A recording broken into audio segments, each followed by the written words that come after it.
So electronic devices में पहले differentiate कर लें, क्योंकि सारे इलेक्ट्रॉनिक डिवाइसेस सेमीकंडक्टर बेस्ड मैंने पढ़ाने हैं, वही यूजफुल है।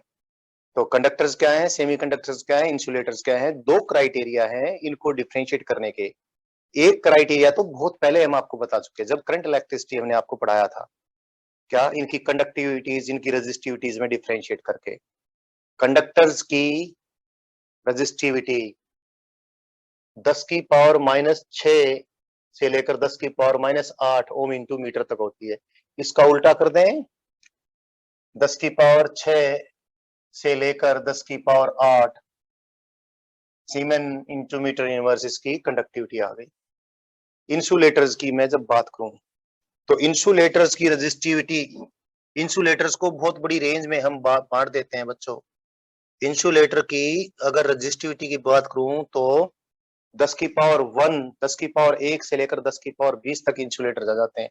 लेकिन जो इंसुलेटर्स हम इंसुलेशन में पर्टिकुलरली यूज करते हैं, डाइलेक्ट्रिक्स जिनका हम बनाते हैं, उनकी रेजिस्टिविटी 10 की पावर 8 से, अच्छा शायद आपके एनसीईआरटी में लिख रखा है 10 की पावर 8 से लेकर 10 की पावर 20 तक। और 10 की पावर 1 से लेकर 10 की पावर 8 तक जो इंसुलेटर्स हैं, इनको सेमी इंसुलेटर बोलते हैं। इनको भी इंसुलेटर के कैटेगरी में ही डालेंगे, बट जो पक्का जो इंसुलेशन के लिए यूज करते हैं, उनकी रेजिस्टिविटी 10 की पावर 8 ओम इंटू मीटर से लेकर 10 की पावर 20 ओम इंटू मीटर तक है। तो insulators and semi insulators, insulator की दो कैटेगरी कर देते हैं, इंसुलेटर्स एंड सेमी इंसुलेटर्स। इस कैटेगरी में जो इंसुलेटर्स आते हैं वो वाले हैं जो अक्सर हम डाइलेक्ट्रिक्स वगैरह बनाने के लिए यूज करते हैं। ग्लास है, कुछ प्लास्टिक्स हैं, और इस प्रकार के बहुत जबरदस्त इंसुलेशन का जो काम करते हैं वो। तो बच्चों अब मैंने सेमीकंडक्टर बीच में छोड़ दिया था, वो इसलिए कि इन दोनों के बीच में जो गैप आ जाएगा वो सेमीकंडक्टर का हो। 10 की पावर -6 से कम है और 10 की पावर 1 से ज्यादा है, तो 10 की पावर 1 से 10 की पावर -6 से लेकर, ये मैंने रेंज किसी प्रकार से, किसी में इंक्रीजिंग ऑर्डर में लिख दी, किसी में डिक्रीजिंग में, इसको ऐसे लिख दूं, 10 की पावर -8 से लेकर 10 की पावर -6 तक इंक्रीजिंग ऑर्डर में रेजिस्टिविटी लिख दी, इंक्रीजिंग ऑर्डर में ही फिर कंडक्टिविटी लिख दी हम। 10 की पावर -6 से लेकर 10 की पावर 1 तक के हमारे पास जो सॉलिड्स होते हैं, जो मटेरियल है, उनको सेमीकंडक्टर्स बोलते हैं। इनका उल्टा अपने आप करके आप कंडक्टिविटी के बारे में बात कर लेंगे। तो कंडक्टिविटी, रेजिस्टिविटी के जरिए तो आपने अवलोकन कर ही लिया है कौन इंसुलेटर्स हैं, कौन कंडक्टर्स हैं, बट यहां से हमें कोई वो चीज सोचने के लिए और समझने के लिए नहीं मिलती है जो हमने करनी है। तो देखते हैं दूसरा क्राइटेरिया हमें कितना ज्ञान देने वाला है। ऑफ कोर्स उसने बहुत ज्यादा ज्ञान देना है। तो on the basis of their resistivities I have differentiated among conductors, insulators and semiconductors. अभी हम बैंड थ्योरी ऑफ सॉलिड्स के जरिए इनमें डिफरेंशिएट करना सीखेंगे। बैंड थ्योरी ऑफ सॉलिड्स बच्चों एक ऐसी बात है जो क्वांटम मैकेनिकली ही हम उसको ठीक से समझ पाते हैं, और फिजिक्स के टीचर के लिए 12th क्लास के लेवल पे बहुत मुश्किल हो जाता है कि आपको कम शब्दों में किस प्रकार से समझाकर इसको बता सके। I will try my best, बगैर मैथमेटिक्स के चीजों को मैं आपको बता सकूं। तो बैंड थ्योरी ऑफ सॉलिड्स,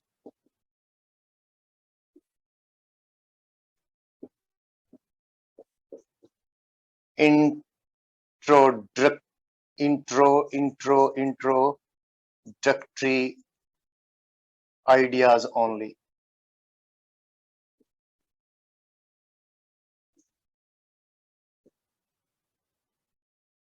कान पकड़ के, जैसे मैंने देखा है कई जो कलाकार टाइप के लोग होते हैं, उनसे कोई बात ऐसी हो जो बहुत बड़ी बात वो नहीं कह पाते हो और कहनी भी हो तो इस प्रकार से शायद ऐसे उल्टे करके कानों के हाथ लगाते हैं। बड़ी चीज है, ब्रीफ में बतानी है और समझानी भी है। तो देखता हूं मैं किस प्रकार से आपके दिमाग में बात डाल सकता हूं। शुरुआत कर लेते हैं भाई। कोई पदार्थ हमारे पास है, उसके एटम्स दूर दूर है, अभी सॉलिड नहीं बना है। सॉलिड तब बनेगा जब एटम्स नजदीक नजदीक आ जाएंगे, उनमें बॉन्ड फॉर्मेशन हो जाएगा। कोई भी, चाहे गोल्ड है, चाहे निकल है, चाहे आयरन है, चाहे सिलिकॉन है, any element is there. Compound भी हो सकता है, बट एलिमेंट की बात कर ले, आसानी से समझ में आ जाएगी। तो कोई हमारे पास सब्सटेंस है, उस सब्सटेंस के एटम्स दूर दूर हैं। तो दूर दूर एटम है तो प्रत्येक एटम के अंदर जो भी इलेक्ट्रॉन्स हैं, उन इलेक्ट्रॉन्स को, जो भी अलाउड क्वांटम स्टेट्स हैं, उन क्वांटम स्टेट्स को आप एनर्जी लेवल्स बोलते हो। है तो क्वांटम स्टेट्स ना। तो when the atoms of a solid are far away much before they come closer and make a crystal and make a solid, किसी सब्सटेंस के एटम जो काफी दूर हैं, नजदीक आएंगे और बॉन्डिंग होगी और सॉलिड बनेगा, सॉलिड का क्रिस्टल बनेगा। वो होगा, वही चर्चा मैंने करनी है और कुछ बेसिक एग्जांपल भी दूंगा और सारी बात आपको समझाऊंगा भी बगैर मैथमेटिक्स के। सारी बात तो क्या बोलूं, जितना भी हो सकेगा अधिक से अधिक आपको बताऊं। तो बच्चों, जब वो सारे बहुत दूर हैं, तो सपोज जिस भी एलिमेंट की बात करूं, उसमें n क्वांटम लेवल है। क्या है? n क्वांटम लेवल है, यानी n एनर्जी वैल्यूज हैं, क्वांटाइज्ड एनर्जी वैल्यूज हैं, जो उस एटम में इलेक्ट्रॉन को अलाउड है, इलेक्ट्रॉन्स को अलाउड है। मुझे यहाँ पर एक चीज की जरूरत पड़ेगी, क्योंकि मैं केमिस्ट्री की बात आपसे पूछूंगा तो बेहतर रहेगा। कार्बन का, क्योंकि मुझे कुछ चीजों की बात पड़ेगी। कार्बन कार्बन कार्बन, मुझे इसकी मास नंबर की कोई आवश्यकता नहीं है। कार्बन का मैं इलेक्ट्रॉनिक कॉन्फ़िगरेशन चाहूंगा 1s2 और 2s2 और 2p2। ये कार्बन का इलेक्ट्रॉनिक कॉन्फ़िगरेशन है। अब बच्चों, सिलिकॉन का इलेक्ट्रॉनिक कॉन्फ़िगरेशन और जर्मेनियम का इलेक्ट्रॉनिक कॉन्फ़िगरेशन मेरे पास व्हाट्सएप कर दीजिए अभी अभी। सिलिकॉन का और जर्मेनियम का इलेक्ट्रॉनिक कॉन्फ़िगरेशन इनका मेरे पास व्हाट्सएप कर दीजिए, जरूरत है मुझे। जैसे मैंने कार्बन का इलेक्ट्रॉनिक कॉन्फ़िगरेशन आप समझते होगे, आपकी केमिस्ट्री की लैंग्वेज है, नहीं समझते हो तो इसलिए मैंने इस प्रकार से लिखा है।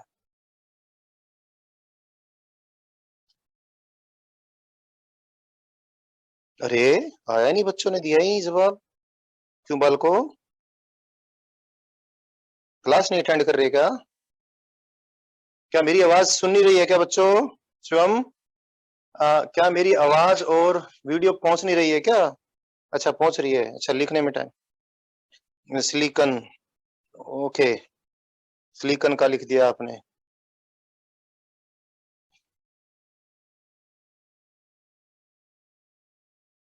जर्मेनियम का भी लिख दो भाई। चलो ठीक है बच्चों, आयुष ने सिलिकॉन का भी लिख दिया है, जर्मेनियम का पूरा लिख दिया है। 1s2 2s2 2p6 3s2 3p6 3d10 4s2 और 4p2। ठीक है, ओके ओके। ये बाद में मैं यूज करूंगा इन चीजों को, आपने लिख दिया है। अब मैं क्या बोलता हूं, ध्यान से सुनना बच्चों।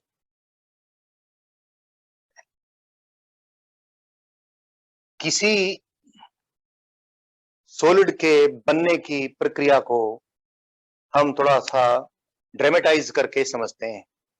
सपोज उसके इतने सारे इतने सारे atoms, N is a very large number, इतने सारे एटम्स मिलके कोई क्रिस्टल बनाने वाले हैं। ठीक है, पहले दो की बात करूंगा फिर बहुत सारों की बात करूंगा। और कुछ देसी बातें तो मैंने बता ही रखी हैं, वो जिक्र भी बीच में करूंगा।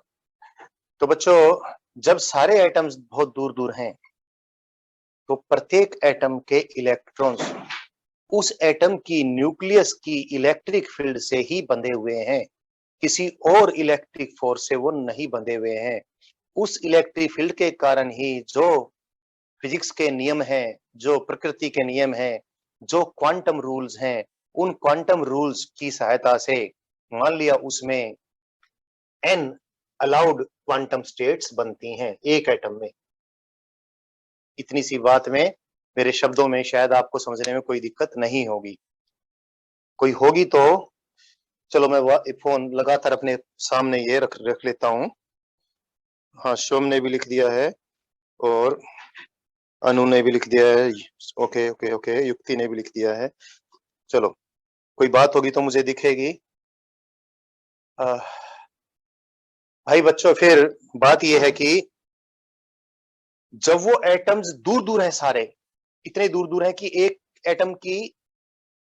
एटम के न्यूक्लियस की इलेक्ट्रिक फील्ड अड़ोसी पड़ोसी जो दूर दूर है, अड़ोस पड़ोस भी दूर दूर हैं, और एटमों की न्यूक्लियसों की इलेक्ट्रिक फील्ड, ठीक, दोबारा अपने शब्द ठीक कर दूं, एक एटम के इलेक्ट्रॉन्स सिर्फ उस एटम की न्यूक्लियस की ही इलेक्ट्रिक फील्ड से प्रभावित होंगे, पड़ोसी पड़ोसी एटमों की न्यूक्लियसों की इलेक्ट्रिक फील्ड से प्रभावित नहीं होंगे।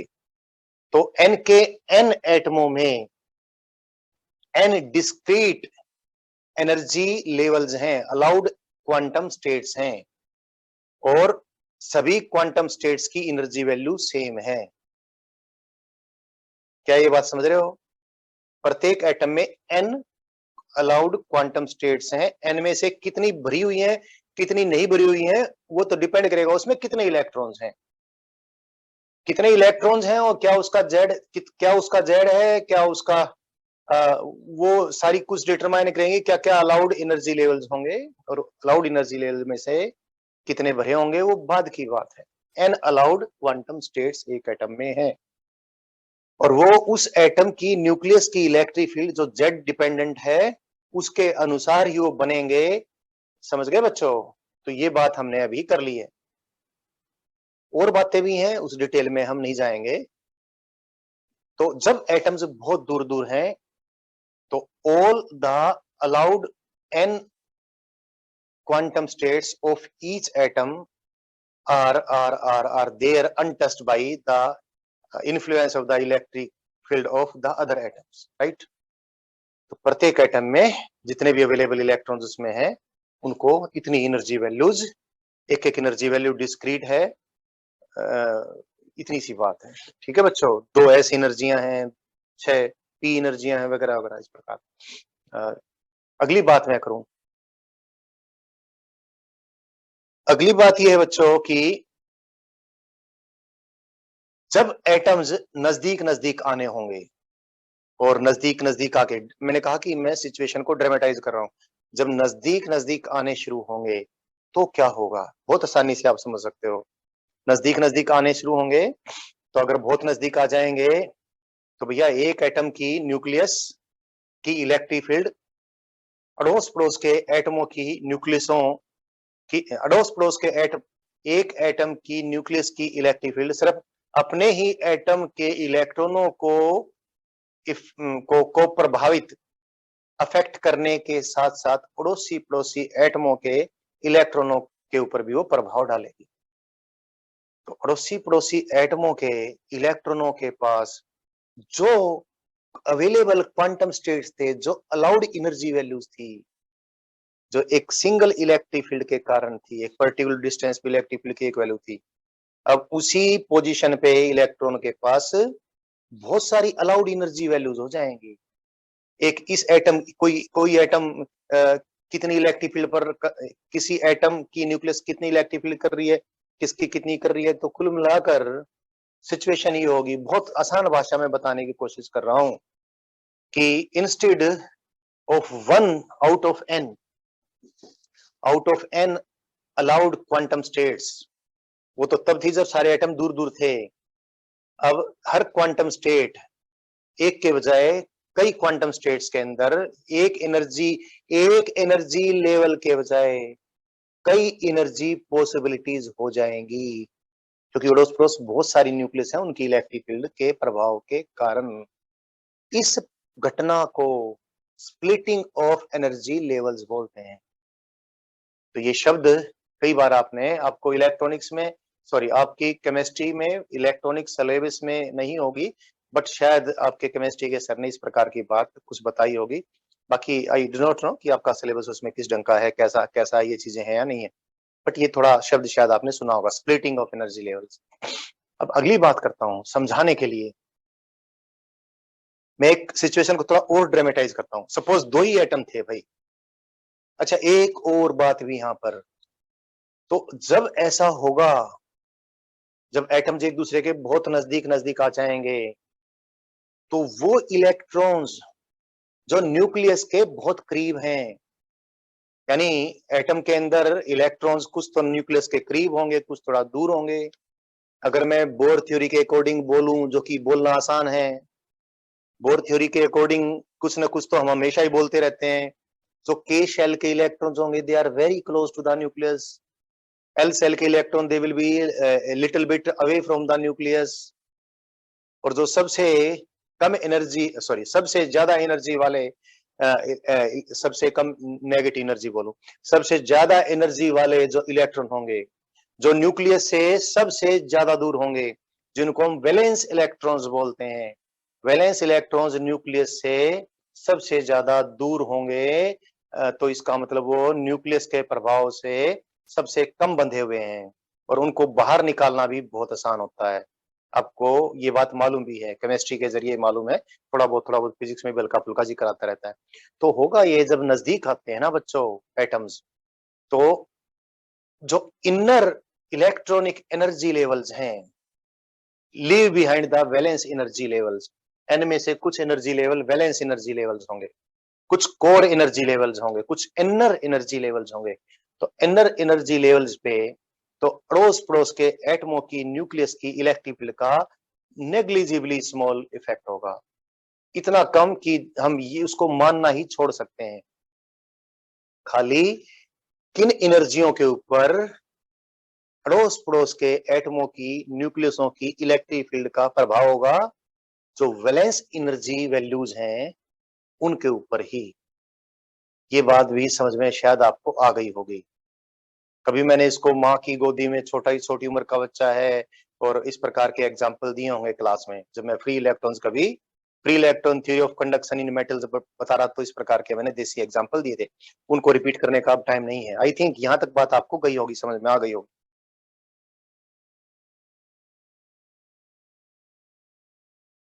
मैं सारी बैंड थ्योरी को एक ब्रीफ बात में अब तक निपटा भी देता, बट मेरे पास समय है और खूब समय है, मैं सारा कुछ थोड़ा और समझा दूंगा, क्योंकि अलग से सिलेबस में लिखा है बैंड थ्योरी ऑफ सॉलिड्स, तो ये मुझे बताना चाहिए आपको।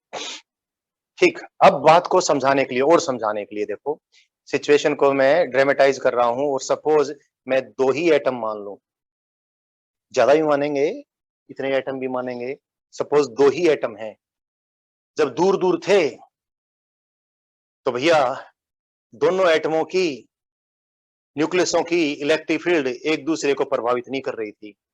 तो जब वो दोनों एटम नजदीक आ गए, इतने नजदीक आ गए कि एक एटम की न्यूक्लियस की इलेक्ट्रिक फील्ड पड़ोस के एटम के इलेक्ट्रॉनों की एनर्जी को भी प्रभावित कर सके, तो होगा ये एक वैलेंस एनर्जी लेवल। कोई एक इन एन एनर्जी लेवल में से जो एक वैलेंस एनर्जी लेवल है, अब ये एक सिंगल एनर्जी लेवल के बजाय दो एनर्जी लेवल्स में कन्वर्ट हो जाएगा, क्योंकि एक ही जगह पर एक न्यूक्लियस की इलेक्ट्रिक फील्ड उसको कुछ और ढंग से बांधेगी, और दूसरे एटम की न्यूक्लियस की इलेक्ट्रिक फील्ड उसको कुछ और ढंग से बांधेगी। एक इलेक्ट्रिक फील्ड उसको थोड़ा क्लोजर बांधने की कोशिश करेगी, एक थोड़ा दूर बांधने की कोशिश करेगी। तो एक single energy level will split into two energy levels. तो यदि मैं ऐसा कहूं कि इस प्रकार से, अक्सर हम इस प्रकार से एक डायग्राम बना देते हैं जिसको एनर्जी लेवल डायग्राम बोलते हैं।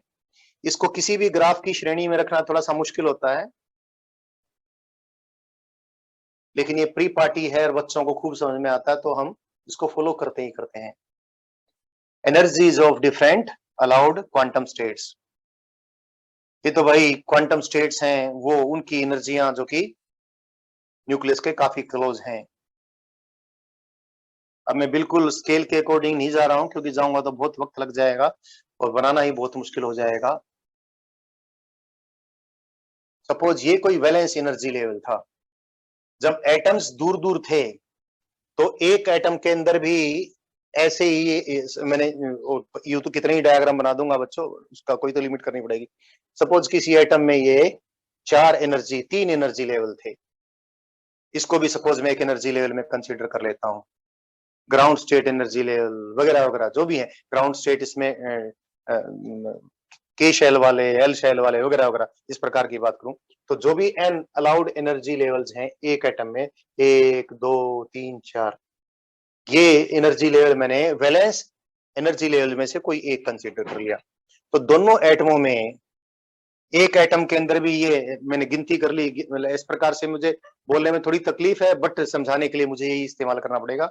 एक एटम में भी ये 4 एनर्जी लेवल ही हैं, दूसरे एटम में भी 4 एनर्जी लेवल ही हैं, इतनी इतनी ही वैल्यूज के एक एटम के इलेक्ट्रॉन अपने एनर्जी लेवल्स के अकॉर्डिंग अपने न्यूक्लियस के चारों तरफ पूजा पाठ करते हुए माँ करते फिरते घूम रहे हैं, और दूसरे एटम के इलेक्ट्रॉन्स भी।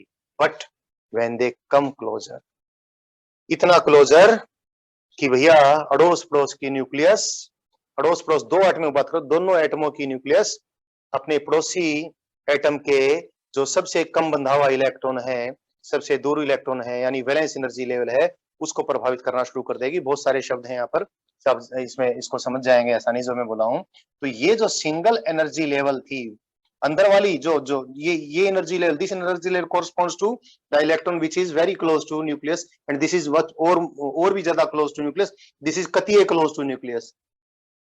तो ये एनर्जी लेवल तो प्रभावित नहीं होंगे, जो आउटर मोस्ट एनर्जी लेवल है वही प्रभावित होगा। ये भी थोड़े थोड़े प्रभावित होंगे जिसको हम नेग्लेक्ट कर सकते हैं। तो होगा ये बच्चों, इसके बजाय दो एनर्जी लेवल बन जाएंगे, एक सिंगल एनर्जी लेवल दो एनर्जी लेवल्स में कन्वर्ट हो जाएगा, एक एनर्जी थोड़ी कम और एक एनर्जी थोड़ी ज्यादा। इसको मैंने क्या कह दिया, स्प्लिटिंग ऑफ एनर्जी लेवल्स। तो एक तो इसके बजाय ये जो ई एनर्जी का सपोज कोई एनर्जी लेवल था, ये दो एनर्जी लेवल्स में स्प्लिट होगा, एक E1 एक E2, एक हायर एनर्जी लेवल एक लोअर एनर्जी लेवल। ठीक है बच्चों, तो आप थोड़ा सा अभी यही सोच के, क्योंकि ये आपकी ये सोच बहुत काम आने वाली है मेरे को, इसमें हायर एनर्जी लेवल का क्या मीनिंग बनता है यार, लोअर एनर्जी लेवल का क्या मीनिंग बनता है, आप क्या सोच पाते हो? मुझे भी लगेगा है मैं जो काम कर रहा हूं आपको समझ में आ रहा है। तो एक जो सिंगल एनर्जी लेवल था, यानी जब एटम दूर दूर थे तो एक एटम का वो इलेक्ट्रॉन, एक एनर्जी वैल्यू दो इलेक्ट्रॉन्स के पास हो जाती है, यू नो दैट, वो उस पचड़े में मैं नहीं डाल रहा हूं आपको। तो ये जिस भी इलेक्ट्रॉन के पास ये एनर्जी लेवल था, जब वो दूर दूर थे, यानी जो भी इलेक्ट्रॉन इस एनर्जी लेवल में था, जब वो दूर दूर थे, तो दोनों एटमों के electrons, outer most electron, valence electrons, जो भी कोई इस एनर्जी वैल्यू वाली का था, एक में भी उतना था और दूसरे में भी इतनी एनर्जी का था, यानी न्यूक्लियस से वो बराबर बराबर बंधे हुए थे। उत्तरी के मैंने तो हिंट भी दे दिया है। तो जब नजदीक नजदीक आ गए, इतने नजदीक आ गए कि बॉन्डिंग हो गई, तो एक एनर्जी लेवल दो एनर्जी लेवल्स में कन्वर्ट होगा। तो अब इसका मायना क्या है जरा, और एक एनर्जी इससे कम है और एक एनर्जी इससे ज्यादा है, तो उसका क्या मीनिंग निकलना चाहिए? I am happy to see two person, दो लोग लिख रहे हैं, दो बालक लिख रहे हैं, तीन बालक लिख रहे हैं, चार लिख रहे हैं, अरे वाह।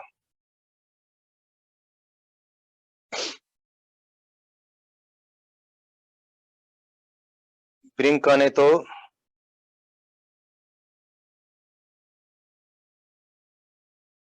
हाँ प्रियंका, प्रियंका वही है ना जिसको मैं निहारिका बोल देता हूँ, बहुत अच्छी लड़की है प्रियंका।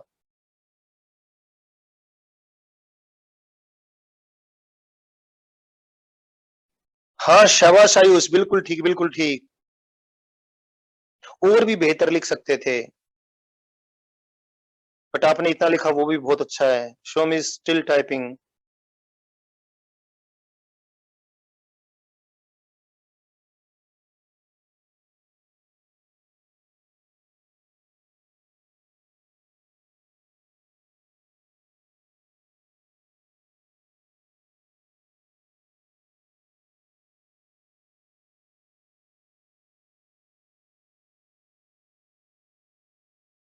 हाँ शोम, आप भी ठीक लिखे हो।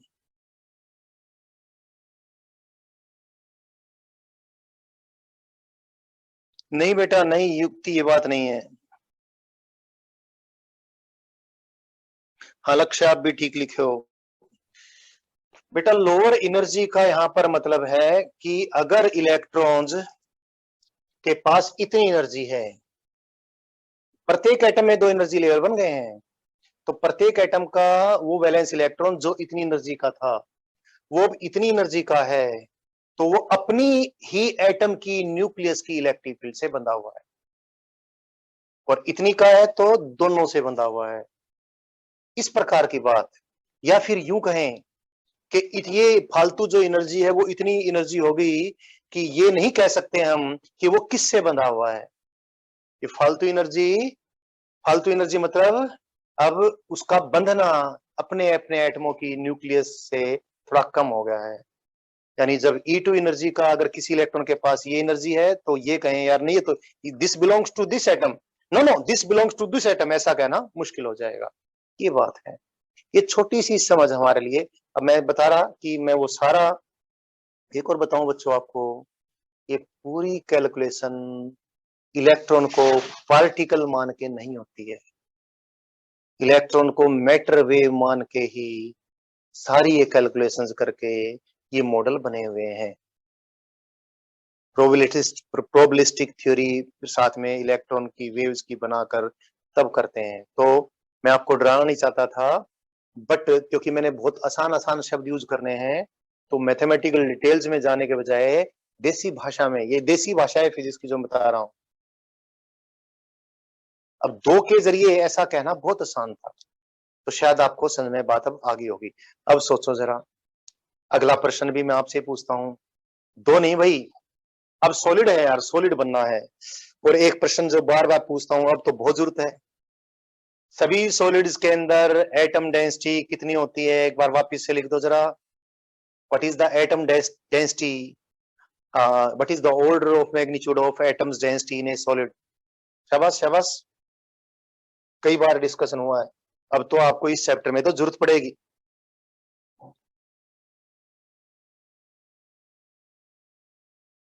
हाँ शिवम, बिल्कुल ठीक लिखे हो यार, शाबाश।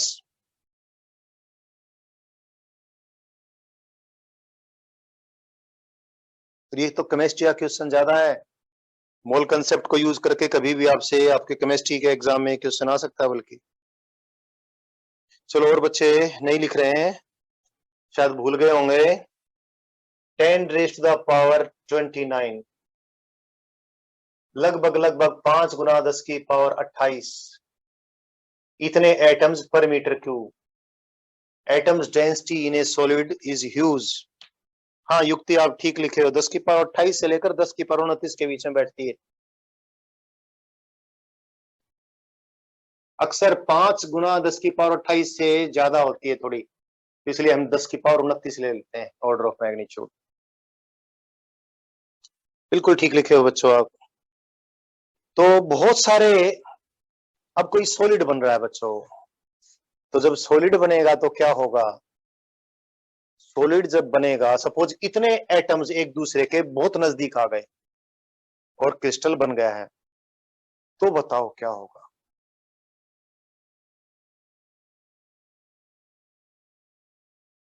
तो बताओ क्या होगा। और वैलेंस एनर्जी लेवल कोई एक नहीं होता है, जैसे अभी सिलिकॉन का ही लिखा था हमने, कार्बन का लिखा था, फिर सिलिकॉन का बच्चों ने भेज रखा है, और जर्मेनियम का भी भेज रखा है।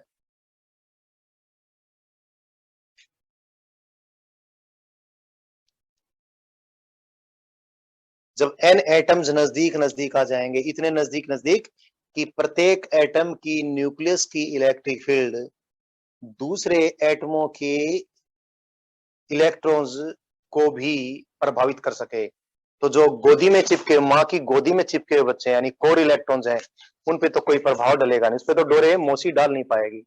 मौसी तो बड़ी उम्र के जो बच्चे हैं उनको ही डोरे डाल पाएगी, बेटा मेरे घर नाश्ता कर ले, मैं तेरी माँ से अच्छी हूँ, है ना, हमारे घर भी आया जाया कर, क्योंकि मौसी ने उससे भी काम करवाना है ना।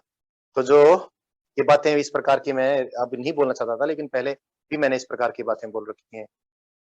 तो जो वैलेंस इलेक्ट्रॉन्स हैं, यानी वैलेंस इलेक्ट्रॉन्स माने जो भी सबसे ज्यादा एनर्जी वाली अलाउड एनर्जी वैल्यूज हैं, जिनमें कुछ इलेक्ट्रॉन्स भरे होंगे प्रत्येक एटम में, तो जो वैलेंस क्वांटम स्टेट्स हैं, वैलेंस एनर्जी लेवल्स हैं, जिसमें वैलेंस इलेक्ट्रॉन्स भरे जाने हैं, वो जब एटम्स नजदीक नजदीक आ जाएंगे तो एक एनर्जी लेवल इतने एनर्जी लेवल्स में स्प्लिट हो जाएगा। One energy level will split in so many energy levels. ये बड़ी बात है। Eight N is huge. अब बच्चों ने मेरे पास लिख के भेजा था, हाँ कुछ बच्चों ने लिख दिया है, यस यही बात लिख रखी है, हाँ बिल्कुल, स्मॉल एन नहीं बेटा, इतने इतने एटम्स हैं। हाँ बिल्कुल बिल्कुल युक्ति, सो गुड, बिल्कुल बिल्कुल बिल्कुल बिल्कुल आयुष, आप भी बिल्कुल ठीक लिखे हो, स्वयं भी, युक्ति भी ठीक लिखे हो, स्वयं नहीं लिखा आयुष एंड युक्ति लिखे, कोई बात नहीं, आप समझ गए होगे शायद। अब यहाँ पर मैं यहीं पर मैं इस सारी बात को ज्यादा डिटेल नहीं खींचूंगा, इसमें ही सारी बात बता दूंगा थोड़ी सी बात में ही। जैसे एग्जांपल मैं लिखूं, सिलिकॉन का बच्चों ने लिखा है मेरे पास, जर्मेनियम का भी लिखा है मेरे पास बच्चों ने, जर्मेनियम का मैं इलेक्ट्रॉनिक कॉन्फ़िगरेशन लिख दूं। जर्मेनियम का मुझे वैलेंस एनर्जी लेवल्स के बारे में नॉलेज चाहिए, बाकी मुझे कुछ नहीं चाहिए। जर्मेनियम का, जर्मेनियम, चलो पहले सिलिकॉन की बात कर लें, जर्मेनियम फिर कर लेंगे, तो एक क्वेश्चन के जरिए बात करेंगे। सिलिकॉन की बात करूं, सिलिकॉन का जो वैलेंस एनर्जी लेवल्स हैं, इलेक्ट्रॉनिक कॉन्फ़िगरेशन आप सबको मालूम है, मैं खाली 3s2 और 3p2, ये तो इलेक्ट्रॉनिक कॉन्फ़िगरेशन लिखा है, दो एनर्जियां तो एस एनर्जियां हैं और 6 पी एनर्जियां, ये आप सबको मालूम। तो 8 वैलेंस एनर्जी क्वांटम स्टेट्स हैं। जो भी एक्सक्लूजन रूल्स, जो भी क्वांटम मैकेनिकल रूल्स बनेंगे, एनर्जियों को क्वांटाइज करवाएंगे, सिलिकॉन में 8 एनर्जियां वैलेंस एनर्जियां हैं, जिसमें प्रत्येक एटम में, जब एटम दूर दूर थे, एस एनर्जियां थोड़ी सी कम थी और पी एनर्जियां थोड़ी ज्यादा थी। 6 की 6 पी एनर्जियां सेम वैल्यू की हैं और 2 की 2 एस एनर्जियां सेम वैल्यू की हैं। एक्चुअली 2 की 2 एनर्जियां हमने बोल दी, मैं यूं ही बोल सकता हूं कि एक ऐसी एनर्जी है उसमें, क्योंकि 2 इलेक्ट्रॉन्स हैं तो 2 एनर्जियां बोल दी, ठीक है। 3 पी एनर्जी वैल्यूज हैं और वो भी मतलब सेम सेम है। अब उस पचड़े में वो केमिस्ट्री वाली भाषा में नहीं डालना चाहता, मैं ये बोल दूं कि पी एनर्जियां एस एनर्जी से थोड़ी ज्यादा हैं, यानी पी एनर्जी वाला इलेक्ट्रॉन थोड़ा सा लूजली बाउंड होगा और एस एनर्जी वाला थोड़ा सा टाइटली बाउंड होगा, लेकिन वैलेंस दोनों की दोनों ये वैलेंस एनर्जियां हैं और ये इलेक्ट्रॉन उसके सिलिकॉन एटम के थोड़ा लूजली बाउंड है as compare to core electron, जो कि 1s2 और फिर आपके 2s2 2p6 वगैरह में वो इलेक्ट्रॉन छोड़ दें, वैलेंस इलेक्ट्रॉन्स की बात कर लें। Of course 8 energy levels available हैं, जिसमें कि 8 इलेक्ट्रॉन्स आ सकते हैं, लेकिन है कितने, खाली 4। ये सब बात जानते हो, ये सारी केमिस्ट्री में नहीं कर रहा हूं, आपको मालूम है, मैंने कुछ और बताना है, वो भी शायद आपको थोड़ा बहुत तो मालूम होगा ही होगा। तो होगा ये भाई, पहले तो एक जनरल बात करूं कि मैंने कहा था कि n एटम्स नजदीक आने हैं और प्रत्येक एटम में n अलाउड क्वांटम स्टेट्स हैं। इन n अलाउड क्वांटम स्टेट्स में से suppose n1 quantum states valence quantum states हैं, वैलेंस एनर्जी वाली N1 क्वांटम स्टेट्स हैं, बाकी सारी N-N1 कोर एनर्जियों वाली क्वांटम स्टेट्स हैं। यानी N-N1 एनर्जी लेवल्स, तो जब capital N number of atoms बहुत नजदीक नजदीक आ जाएंगे, वो तो एनर्जियां प्रभावित नहीं होने वाली हैं। यानी हर एटम के वो एनर्जियां अपनी न्यूक्लियस की इलेक्ट्रिक फील्ड से प्रभावित नहीं, लॉस फ्लो से कोई खास प्रभाव नहीं पड़ने वाला है। लेकिन जो N1 एनर्जियां हैं, ये सारी की सारी एनर्जियां स्प्लिट हो जाएंगी। यानी प्रत्येक N1 एनर्जी में से प्रत्येक energy value N times multiply होकर N एनर्जी लेवल्स में कन्वर्ट हो जाएंगे। कुल मिलाकर हमारे पास N1 इंटू N इतनी क्वांटम स्टेट्स बन जाएंगी। N1 इंटू N इतनी क्वांटम स्टेट्स बन जाएंगी, जिनके बीच में एनर्जी डिफरेंस बहुत थोड़ा सा होगा। एग्जाम्पल के लिए हमारे पास है 8 वैलेंस एनर्जियां हैं, तो जब N सिलिकॉन के एटम नजदीक नजदीक आ गए तो कुल कितनी 8N क्वांटम एनर्जी वैल्यूज बन गई। 8N क्वांटम एनर्जी वैल्यूज बन गई। और इलेक्ट्रॉन कितने हैं? इलेक्ट्रॉन है 4N। अगर सिलिकॉन की बात करूं, सिलिकॉन की बात करूं, एक तो कितने वैलेंस इलेक्ट्रॉन्स हैं? एक में 4 थे ना, तो N एटम्स नजदीक नजदीक आ गए तो कुल कितने वैलेंस इलेक्ट्रॉन्स है? 4N valence electron. और उनके पास अब कितनी अलाउड एनर्जी वैल्यूज है? 8N अलाउड एनर्जी वैल्यूज हैं। जो बात समझ में नहीं आया आप तुरंत पूछ लेंगे। अब होगा ये बच्चों कि जब एक इतनी सारी एनर्जी वैल्यूज P एनर्जियां और S एनर्जियां, जिन एनर्जियों में काफी कुछ डिफरेंस वगैरह जो था, अब होगा ये इतने सारे जो एनर्जी लेवल्स बनेंगे, इतने सारे एनर्जी लेवल्स बनेंगे, इन एनर्जी लेवल्स के बीच एनर्जी का डिफरेंस इतना कम इतना कम इतना कम होगा कि अगर मैं यूं कह दूं कि एनर्जियों का एक कंटिन्यूअस डिस्ट्रीब्यूशन हो जाएगा from lower most value to higher most value. अब 8N एनर्जियों में से जो जैसे मैंने 2 में बताया था, तो लोअर मोस्ट एनर्जी से थोड़ा थोड़ा एनर्जी बढ़ती बढ़ती लास्ट में हायर मोस्ट हाईएस्ट एनर्जी आ जाएगी, और कुल कितने एनर्जी लेवल हो जाएंगे? 8N एनर्जी लेवल हो जाएंगे। इस एग्जांपल की बात करूं तो, नहीं तो कुल मिलाकर इतने एनर्जी लेवल हो जाएंगे जो वैलेंस एनर्जियों वाले होंगे। ठीक है, अब आगे की बात करते हैं। क्योंकि इन सारी एनर्जियों में एनर्जी डिफरेंस इतना कम कम होगा, इतना कम कम होगा कि हम सबको मिलाकर क्या कह देंगे? एनर्जियों का एक गुच्छा। भैया, युक्ति बहन, आयुष भाई एंड अदर्स, राव साहब type and many others. Rao साहब तो आपकी क्लास में एक ही है, उसको मनीष राव को बोलता हूं मैं, और कनिष्का, प्रियंका, एवरी अदर। बच्चों, आपकी टोकरी में अंगूर भी हैं, सेब भी हैं, संतरे भी हैं, तो उनको सबको मिलाकर हम अंगूर का गुच्छा नहीं कहते हैं। अंगूर का गुच्छा तो अंगूर के गुच्छे को ही कहते हैं। बैंड, म्यूजिक बैंड, ये शब्द मैं पहले भी यूज किया हूँ। म्यूजिक बैंड का मतलब क्या है? उसमें जितने भी लोग हैं वो सारे के सारे म्यूजिशियंस हैं। बैंड माने गिरोह, गुच्छा।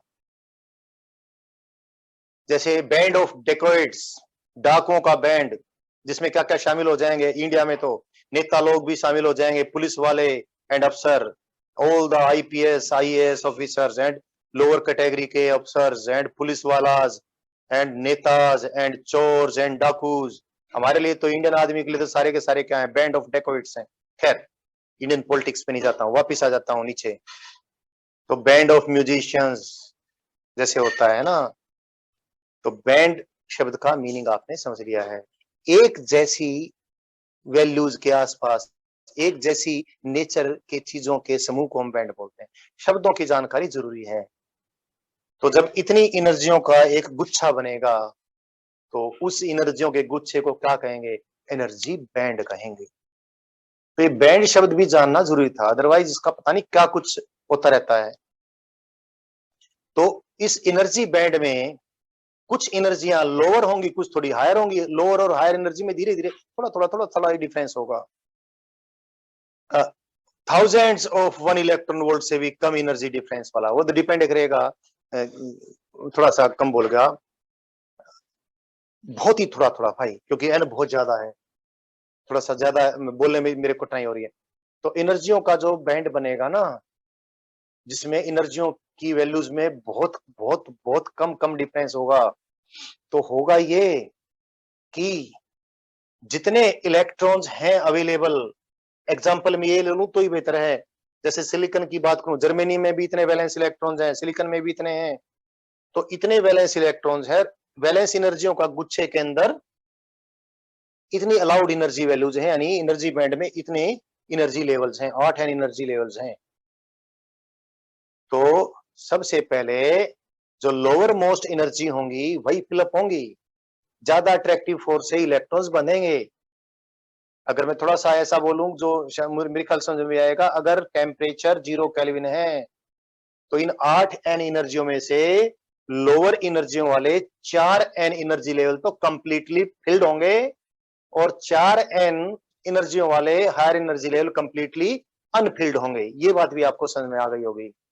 इतनी बात तक तो आपको आसानी से समझ में आ जाती है।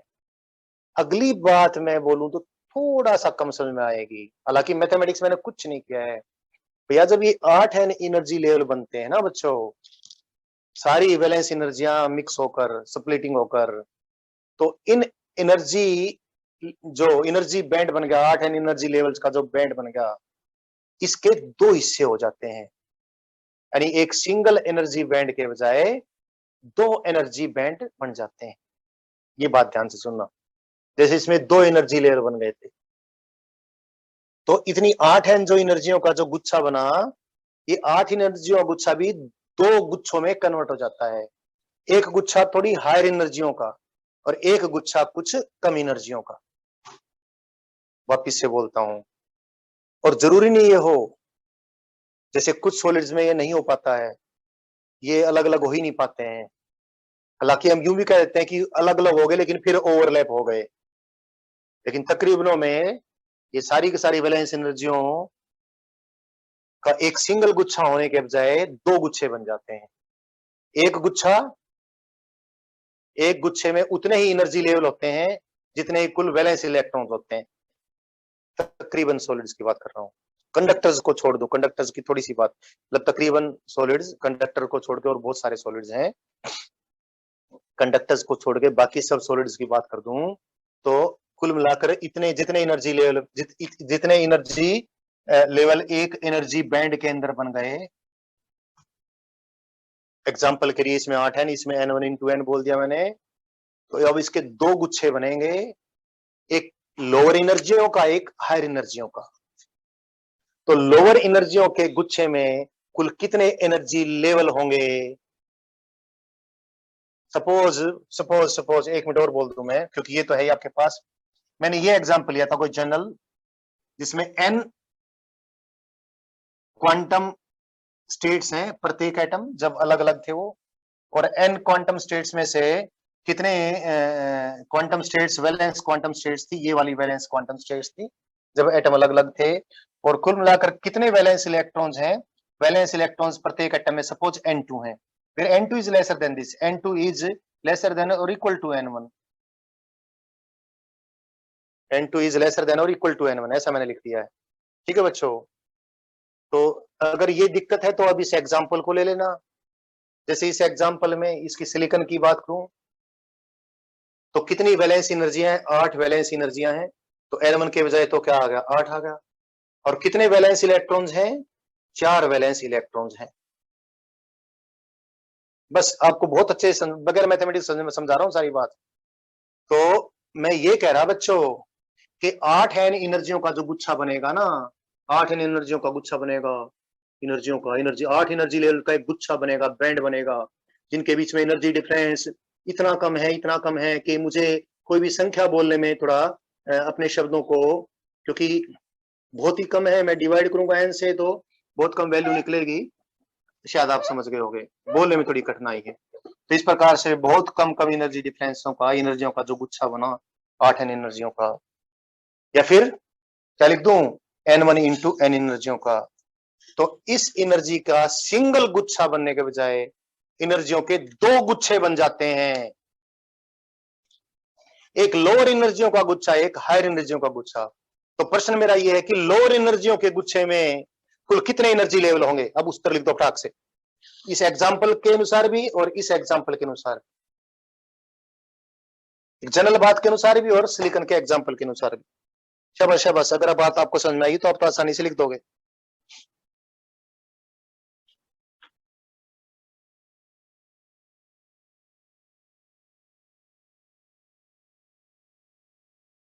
रिकॉर्डिंग चालू है? हाँ ठीक है ठीक है।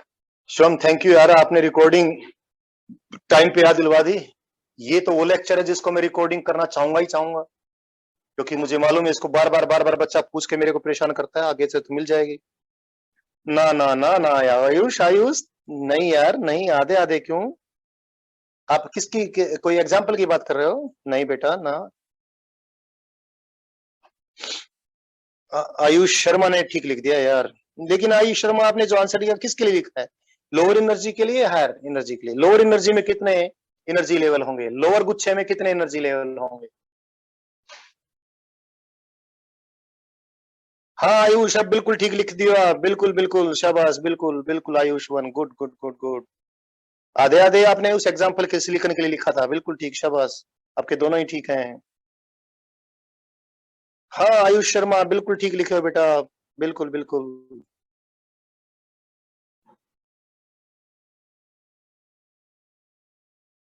बहुत अच्छे बहुत अच्छे। And Niharika Priyanka is also typing. युक्ति स्टॉप टाइपिंग, श्रम stop typing, even they didn't start typing. युक्ति मेडिकल एंड श्रम मेडिकल, क्या आपको बात समझ में तो आ रही है ना बेटा मेरी? बिल्कुल प्रियंका, आपने बिल्कुल बिल्कुल ठीक बोल दिया है। ठीक है चलो प्रियंका, आपका आंसर ठीक है। आयुष, दोनों के दोनों आयुष पार्टिसिपेट कर रहे हैं, उन दोनों का आंसर बिल्कुल ठीक है। शाबाश आयुष शर्मा, शाबाश आयुष वन। और भैया अनु, आप जो लिखे वो समझ में वो ठीक नहीं है बेटा अनु, दोबारा से ठीक करो अपने आंसर को।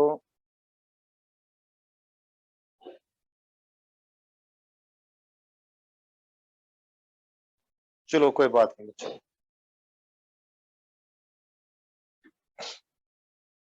N2 इंटू एन, कुल मिलाकर कितने एनर्जी लेवल बनेंगे? एनर्जी लेवल बनेंगे बच्चों N1 इंटू एन, इतने एनर्जी लेवल बनेंगे। उन एनर्जी लेवल्स में से अच्छा कितने इलेक्ट्रॉन्स हैं टोटल मिलाकर? वैलेंस इलेक्ट्रॉन्स, कितने वैलेंस इलेक्ट्रॉन्स है टोटल? क्योंकि एक एटम में इतने वैलेंस इलेक्ट्रॉन्स है, तो कुल जितने वैलेंस इलेक्ट्रॉन्स है ना, तो उतने एनर्जी लेवल बन जाएंगे कम एनर्जी के। यानी जो अलाउड एनर्जियों के का गुच्छा था सिंगल, उसके बजाय दो गुच्छे बन जाएंगे, एक हायर एनर्जियों का गुच्छा, एक लोअर एनर्जियों का गुच्छा। लोअर एनर्जियों के गुच्छे में कुल कितने एनर्जी लेवल्स होंगे? N2 into N. और हायर एनर्जी वाले में कितने होंगे? आप बहुत आसानी समझ सकते हो, क्या? N1 minus N2 into N. अगर बात कर दूं मैं सिलिकॉन की या जर्मेनियम की, कार्बन की भी कर सकता हूं, कार्बन पे फिर एक बड़ा शानदार प्रश्न भी पूछूंगा आपसे। तो भैया क्योंकि चार होते हैं इसमें, आठ का तो कुल मिलाकर अगर इसकी बात करूं तो 4n तो इसमें एनर्जी लेवल होंगे और 4n इसमें होंगे। तो अलाउड एनर्जियों के दो बैंड बनेंगे, एक तो लोअर एनर्जियों का बैंड, एक हायर एनर्जियों का बैंड। और जिस प्रकार से के शेल और एल शेल, किसी एक एटम की बात करूं, के शेल हाइड्रोजन एटम की बात करूं, के शेल की कितनी एनर्जी है? -13.6 इलेक्ट्रॉन वोल्ट। एल शेल की कितनी एनर्जी है? -13.6 इलेक्ट्रॉन वोल्ट डिवाइड बाई 4। के शेल की एनर्जी और एल शेल की एनर्जी के बीच में कोई भी अलाउड एनर्जी नहीं है, यानी any energy value between K shell energy and L energy is forbidden. इसी प्रकार से जो अलाउड एनर्जियों का जो एक गुच्छा बना, बैंड, और अलाउड एनर्जियों का ये जो गुच्छा बना बैंड, इनके बीच में एक गैप आ गया है। इस एनर्जी गैप के लिए मेरे ख्याल से यहाँ आपको दिखाई दे रहा होगा बच्चों, इस एनर्जी गैप को मैं दोबारा से फिर लिखूंगा, मैं इस एनर्जी गैप को मैं कैपिटल ई इंटू जी, ईजी से डिनोट करूंगा। इसको कहूंगा बैंड गैप, इस गैप को बैंड गैप कहूंगा या फॉरबिडन गैप भी कहूंगा। And this is easy is the energy of band gap. Band gap कितनी एनर्जी का गैप है, उस एनर्जी को हमने ईजी से डिनोट कर दिया है। यहां तक कोई बात समझने में दिक्कत आ रही हो, अब तुम ये कहोगी सर डेरिवेशन करवा के बताओ ना, तो मैं कहूंगा उसके लिए 4-5 साल आप फिजिक्स और मैथमेटिक्स पढ़े तब समझ में आ जाएगा इसका डेरिवेशन, वो तो ना। लेकिन इतने आसान तरीके से मैंने बता दी है, वो तरीका तो शायद आपको समझ में आ ही गया होगा ना। तो अगर कोई दिक्कत है तो कोई बच्चा बोल सकता है। ओके अनुशेष बेटा सुन, इसको समझने के लिए एग्जाम्पल आपके पास है। सपोज मैं सेमीकंडक्टर्स की बात करूं, सिलिकॉन है, जर्मेनियम है, कार्बन वाले ग्रुप में होते, कार्बन ऑल्दो कार्बन सेमीकंडक्टर नहीं है, क्यों नहीं हो तो आपसे पूछूंगा प्रश्न में। सपोज 8 एन प्रत्येक, सॉरी सॉरी सॉरी, जर्मेनियम में भी, सिलिकॉन में भी, कार्बन में भी कितनी वैलेंस एनर्जियां हैं जब एटम दूर दूर थे, कितनी अलाउड क्वांटम स्टेट्स थी आउटर मोस्ट इलेक्ट्रॉन्स के लिए 8, और 8 में से 8 एनर्जियों में से कितनी एनर्जी लेवल्स ऑक्यूपाइड थे 4। सिलिकॉन में भी 4 वैलेंस इलेक्ट्रॉन है, जर्मेनियम में भी 4 वैलेंस इलेक्ट्रॉन है, कार्बन में भी 4 वैलेंस इलेक्ट्रॉन। आपने sp3 हाइब्रिडाइजेशन भी पढ़ा होगा। एक्चुअली उसको केमिस्ट्री में कुछ और ढंग से बोल देते हैं, हमने कुछ और ढंग से बोलना है, ठीक है। 3 एक ऐसी एनर्जी और 3 पी एनर्जी है, इस प्रकार से sp3 बोल बाल के वो बोलते हैं। वो केमिस्ट्री में नहीं जा रहा हूँ, वो एक दो गलती से मैंने शब्द यूज कर लिया, फिर हो सकता है ये गलती दोबारा भी करूं, बट फिलहाल आप समझे कि 4 वैलेंस इलेक्ट्रॉन है। एन एटम्स नजदीक नजदीक आ गए तो कुल कितने वैलेंस इलेक्ट्रॉन्स हैं बेटा, 4 एन वैलेंस इलेक्ट्रॉन्स हैं। तो कुल कितनी एनर्जियां बन गई, 8 एन एनर्जियों का एक गुच्छा बन गया। 8 एन एनर्जियों के गुच्छे में से 4 एन एनर्जियां तो भरी जाएंगी 4 एन वैलेंस इलेक्ट्रॉन से, और 4 एन एनर्जियां खाली रहेंगी। तो कुल मिलाकर एनर्जियों का गुच्छे बनते ही ऐसे हैं कि इस एनर्जियों के एक सिंगल गुच्छा बनने के बजाय, मैंने बताया एक दो में किसी किसी में एक सिंगल गुच्छा भी रह जाता है, तो होता ही है अनु कि इस एक सिंगल गुच्छे के बजाय 2 गुच्छे बन जाएंगे, 2 बैंड बन जाएंगे एनर्जियों के। एक तो लोअर बैंड, लोअर बैंड में उतने ही एनर्जियां होंगी, यानी उतने ही एनर्जी लेवल होंगे जितने की वैलेंस इलेक्ट्रॉन्स हैं, और जो हायर एनर्जियों का गुच्छा, उसमें कितने एनर्जी लेवल होंगे, उतने जो कि, बाकी आप बता दो, सबट्रैक्ट कर लो, जितनी वैलेंस एनर्जियां हैं 8 थी ना, तो कुल मिलाकर गुच्छा में कितने एनर्जी लेवल आ गए, 8 एन। 8 एन में सबट्रैक्ट कर दो 4 एन, तो 4 एन एनर्जी तो लेवल बच गए किसमें, जो हायर एनर्जियों का गुच्छा उसमें, और 4 एन एनर्जी लेवल किसमें बन गए, लोअर एनर्जियों के गुच्छे में। अब 4 एन 8 एन से तो आपको समझ में आ गया। अब मैं बोलूं सपोज कि भैया कितने वैलेंस एनर्जी लेवल्स हैं, वैलेंस एनर्जी लेवल है सपोज n1, और प्रत्येक एटम में कितने वैलेंस इलेक्ट्रॉन्स हैं, सपोज n2, तो n2 की वैल्यू अधिक से अधिक तो n1 ही रहेगी, तो अक्सर n2 n1 से कम ही रहेगा। सिर्फ आप वो छोड़ दीजिए क्या, इनर्ट गैसेस वगैरह छोड़ दिए, तो बाकी सब में तो यही बात रहेगी। तो n2 तो क्या n1 से कम ही है। तो कुल मिलाकर कितनी एनर्जियों का एक गुच्छा बड़ा बनेगा, n इंटू n1, इतनी एनर्जियों का एक बड़ा गुच्छा बनेगा। कितनी एनर्जियों का गुच्छा बनेगा बेटा, यहाँ पर लिखा होगा मैंने, शायद मिट गया, हाँ, इतनी एनर्जियों का एक बड़ा गुच्छा बनेगा।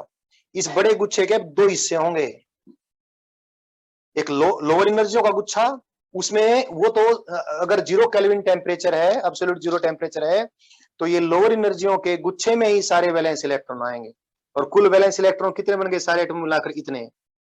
तो कुल मिलाकर कितनी एनर्जियों का गुच्छा बन जाएगा, इतनी एनर्जियों का एक गुच्छा बन जाएगा, n2 इंटू n, ठीक। और हायर एनर्जियों गुच्छे में कुल कितने एनर्जी लेवल बचेंगे, कुल इतने थे ना, इसमें से सब्ट्रैक्ट कर दिए, इतने रह गए। अनु बताओ क्या समझ में आ गई बात आपको। ओके ओके जी, ओके ठीक है बेटा, ठीक। You are still typing. Should I go further or you need to ask something other?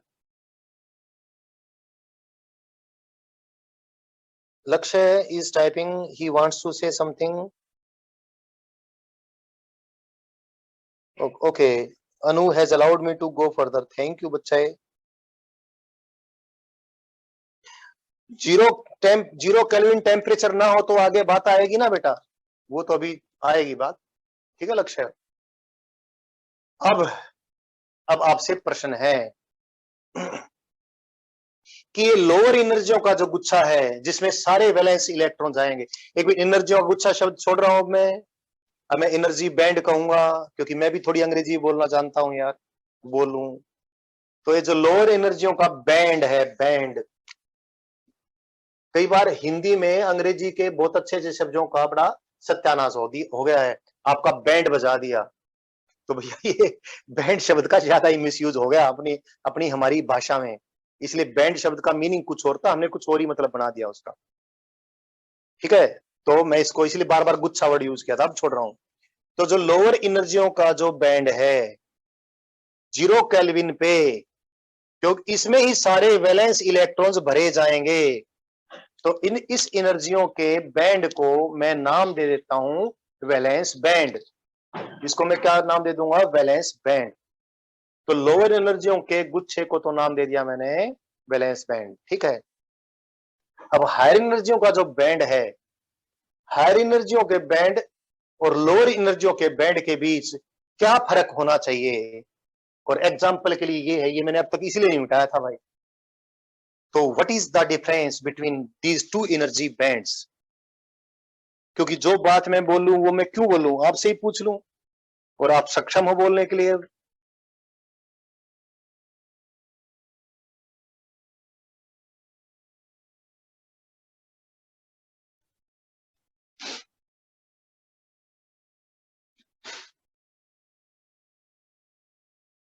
मैं यही बैठा हूं. I am waiting, I am checking who is typing.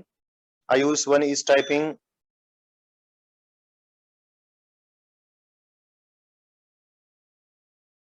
अच्छा लगता है जब मुझे व्हाट्सएप पे बहुत सारे बच्चे टाइप करते दिखाई देते हैं, तो सीधे सीधे लगता है हाँ यार बच्चे अटेंटिवली सब कुछ सुन रहे हैं, सब कुछ पढ़ रहे हैं.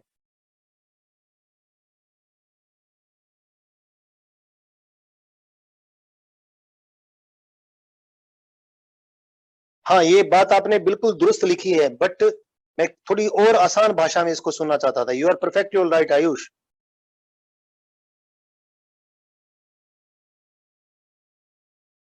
अब बिल्कुल ठीक लिखे हो. एक ही साइंस है बेटा श्रम. अगर किसी इलेक्ट्रॉन, कोई इलेक्ट्रॉन इन एनर्जियों, ये जो अलाउड एनर्जियां हैं, देखो ये सारी अलाउड एनर्जियां हैं, कुल मिलाकर 8 है. मैं सिलिकॉन का एग्जांपल बार बार क्योंकि ये लेता हूं तो बच्चा फिर बार बार फिर पूछेगी. सिलिकॉन का एग्जांपल ले लिया, जर्मेनियम कह लीजिए, दोनों में एक ही बात होगी. 8 एनर्जियों, 8 अलाउड एनर्जियों में से अलाउड एनर्जियों के दो बैंड, दो गुच्छे बन गए. 4 एनर्जियों का गुच्छा ये बन गया जो कि लोअर एनर्जियां हैं, लोअर अलाउड एनर्जियां हैं, ये हायर अलाउड एनर्जियां हैं. तो इस हायर एनर्जियों और लोअर एनर्जियों में, यानी इस लोअर एनर्जी बैंड और इस हायर एनर्जी बैंड में क्या फर्क है?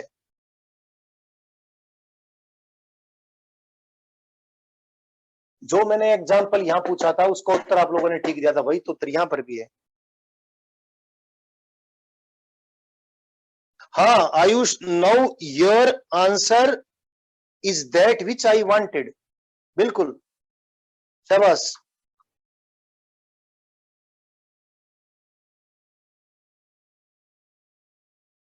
शाबाश, बहुत अच्छे. पहले भी आपने ठीक लिखा था, लेकिन अब थोड़ा सा और उस भाषा में आ गया जो मुझे यूज करनी है.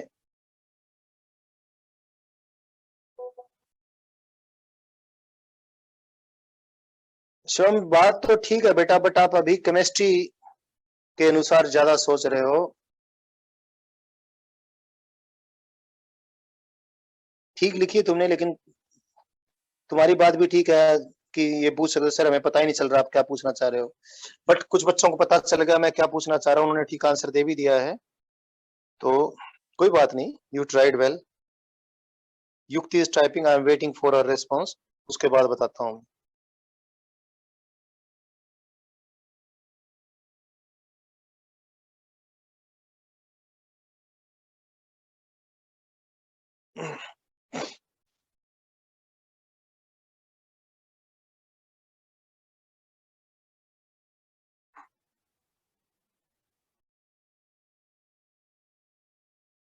युक्ति,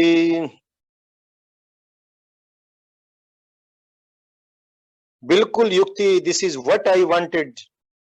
शाबाश बेटा, गुड।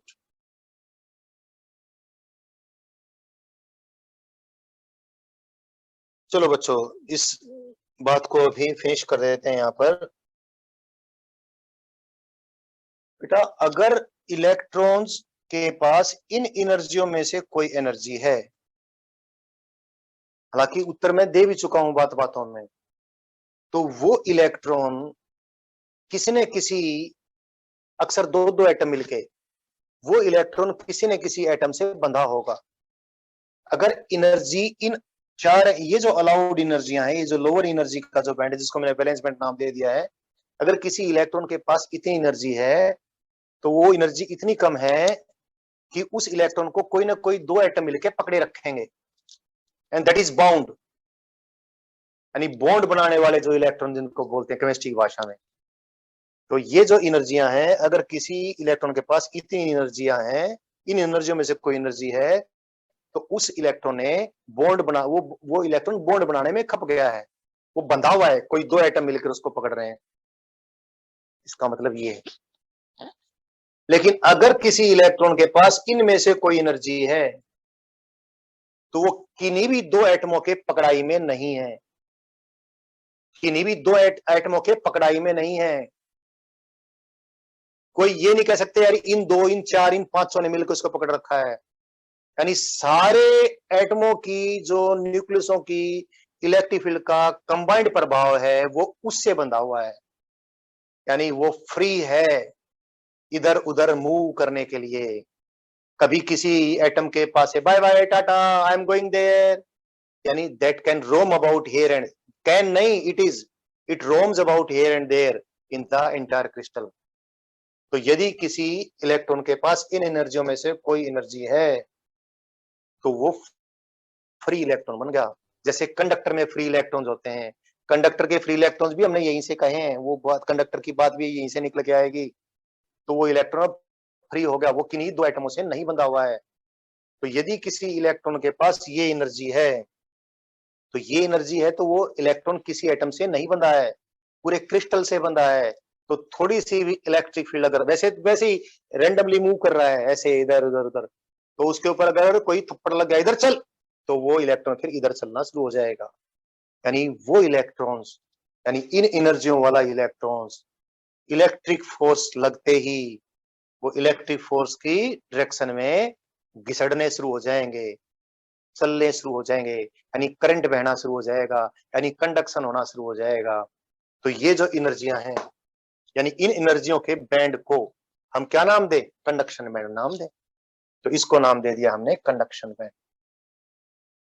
ठीक है, तो भाई हमने ये बात बतानी थी, ये बात पूछी थी आपसे, या भी बात हुई थी भाई। अगर एनर्जी दो की बात कर रहा था तो सेम बात ये थी, मैंने इसलिए नहीं मिटाया था ये।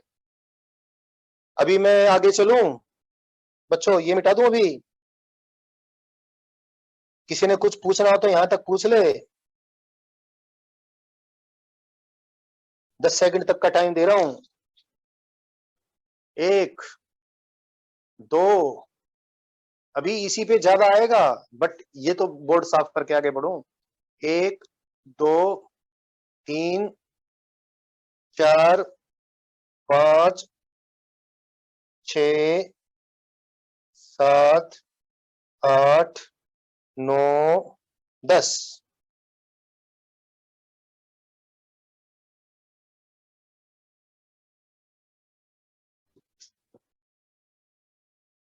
अब बच्चों, जो बैंड गैप है, यानी, अच्छा एक एग्जांपल मैं इसका दूं आपको, बहुत बढ़िया एग्जांपल है। और क्योंकि जिस प्रकार से हम एनर्जी लेवल डायग्राम बनाते हैं, बच्चा दिन रात हर सब्जेक्ट में, फिजिक्स में भी, केमिस्ट्री में ऐसे ही एनर्जी लेवल पढ़ता रहता है, ऐसे ही बैंड पढ़ता रहता है, कंडक्शन बैंड, वैलेंस बैंड। तो बच्चा ये सोच लेता है कंडक्शन बैंड तो वैलेंस बैंड से ऊपर होता है। शब्द भी हम जंपिंग जुम्पिंग टाइप के यूज कर लेते हैं। तो मुझे अब ये बता दो बच्चों, ये और पूछ लेता हूं, क्या कंडक्शन बैंड वैलेंस बैंड से ऊपर होता है क्या? मतलब वैलेंस बैंड तो जमीन पे होता है, कंडक्शन बैंड आसमान में होता है, ऐसा कुछ होता है क्या? कंडक्शन बैंड और वैलेंस बैंड जो बोल दिए हमने, बच्चों के दिमाग में, काफी बड़े हो सीनियर होने तक भी ये दिमाग में वहम रहता है, ऊपर नीचे का, क्योंकि डायग्राम इस प्रकार से बनाते हैं। जैसे 11th में मुझे आप लोगों का ये दूर करने में कितना टाइम लगा था, अब तो इसको नॉर्थ डायरेक्शन पक्का ही माने बैठे थे, तो ये दूर करने में कितना वक्त लग गया था, है ना? तो मुझे बताएं, कंडक्शन बैंड और वैलेंस बैंड बता दिया वैसे मैं आंसर, क्या ये ऊपर नीचे होते हैं क्या? तो क्योंकि मेरा प्रश्न अब भी शायद बहुत स्पष्ट नहीं है, तो शिवम ये पूछेगा, पता नहीं क्या पूछना चाह रहे हो आप सर, लेकिन शिवम आंसर लिख रहा था, नहीं शिवम को मेरा प्रश्न समझ में आ गया। युक्ति ने बिल्कुल ठीक लिख दिया है, शाबाश, बिल्कुल आयुष बिल्कुल ठीक लिख दियो, शाबाश। शिवम, हाँ बिल्कुल बिल्कुल शिवम, बिल्कुल ठीक। यार ये ऊपर नीचे नहीं होते, इसका सिर्फ इतना मतलब है कि सपोज वैलेंस बैंड, अभी दोबारा से लिख देता हूं क्योंकि मुझे बनाना तो है ही है, क्योंकि तब तो बहुत छोटा मिनिएचर सा डायग्राम था, अब थोड़ा बड़ा बना देता हूं बच्चों में डायग्राम।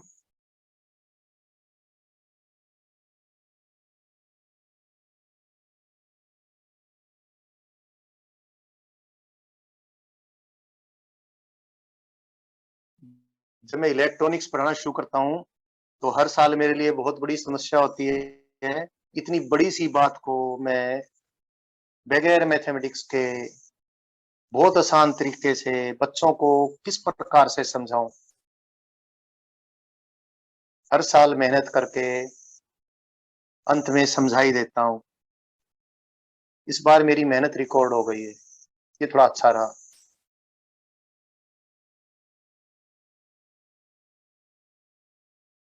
और बच्चे तो झूठ तो बोलते ही हैं बच्चों, क्या बोले हैं, सब लोग झूठ बोलते हैं, तो बच्चे भी इसी समाज के पार्ट। बच्चे यही बोल देते हैं कि अच्छा अच्छे से नहीं समझाया सर ने, या कई तो यही बोल देते हैं करवाया नहीं सर ने। भाई ये थोड़ा बोल रहा हूँ इस दौरान, ये मेरे लिए सबसे बकवास बात है जो मैं कर रहा हूँ, बट ये तो कर ही दी, बस अब हो ही गई है। डिजिटल बोर्ड लेके आऊंगा यार, उसमें 2 लाख रुपए चाहिएंगे, तब सब चीज अपने आप बन जाएंगी।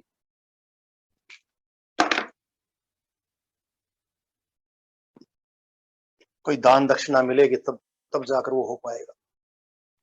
लो, बना दिया भाई मैंने। इसको क्या बोल दूं? Valence band, sorry sorry sorry, conduction band. और इसको क्या बोल दूं? Valence band. एक एनर्जी लेवल में दो दो इलेक्ट्रॉन आ जाते हैं, वो तब तो हमने छोड़े रखी है, अब यहाँ पर इसको दिखा देंगे वैलेंस बैंड में। ये हालांकि इसको दो एनर्जी वैल्यूज गिनूंगा, लेकिन एनर्जी वैल्यू एक ही है, और एक एनर्जी में दो इलेक्ट्रॉन्स फिलअप हो जाएंगे, इस प्रकार से ये मैंने दिखा दिया वगैरह, तो पूरा बहुत टाइम लग जाएगा बच्चों। और ये जो एनर्जी का गैप है, ये इसकी हाईएस्ट पॉसिबल वैल्यू और इसकी लीस्ट पॉसिबल वैल्यू के बीच में कोई भी अलाउड एनर्जी नहीं है। तो इस कंडक्शन बैंड की लोअर मोस्ट एनर्जी वैल्यू और वैलेंस बैंड की हायर मोस्ट एनर्जी वैल्यू के बीच जो एनर्जी का डिफरेंस है उसको बैंड गैप बोलते हैं। इजी से इसको हमने रिप्रेजेंट कर दिया है, ठीक है बच्चों। अब बात यह है, जो प्रश्न था जिसका आपने उत्तर दिया और मैं फिर ड्रा करने में लगा रहेगा, आपको बताना थोड़ा भूल गया अपनी तरफ से, एक एग्जाम्पल के जरिए क्लियर कर दूं। सच्चा एग्जाम्पल है बिल्कुल, पहले भी ऐसा दिया होगा। ये 4 बुजुर्ग लोग बैठे हैं मेरे गांव के, वो पुराने जमाने में चला गया, गांव के मोहल्ले में मुड्ढे होते थे, मुड्ढे मुड्ढे, देसी कुर्सियां जिसको कहते हैं मुड्ढे, शायद इसको इस प्रकार से इसकी स्पेलिंग हो, मुड्ढे।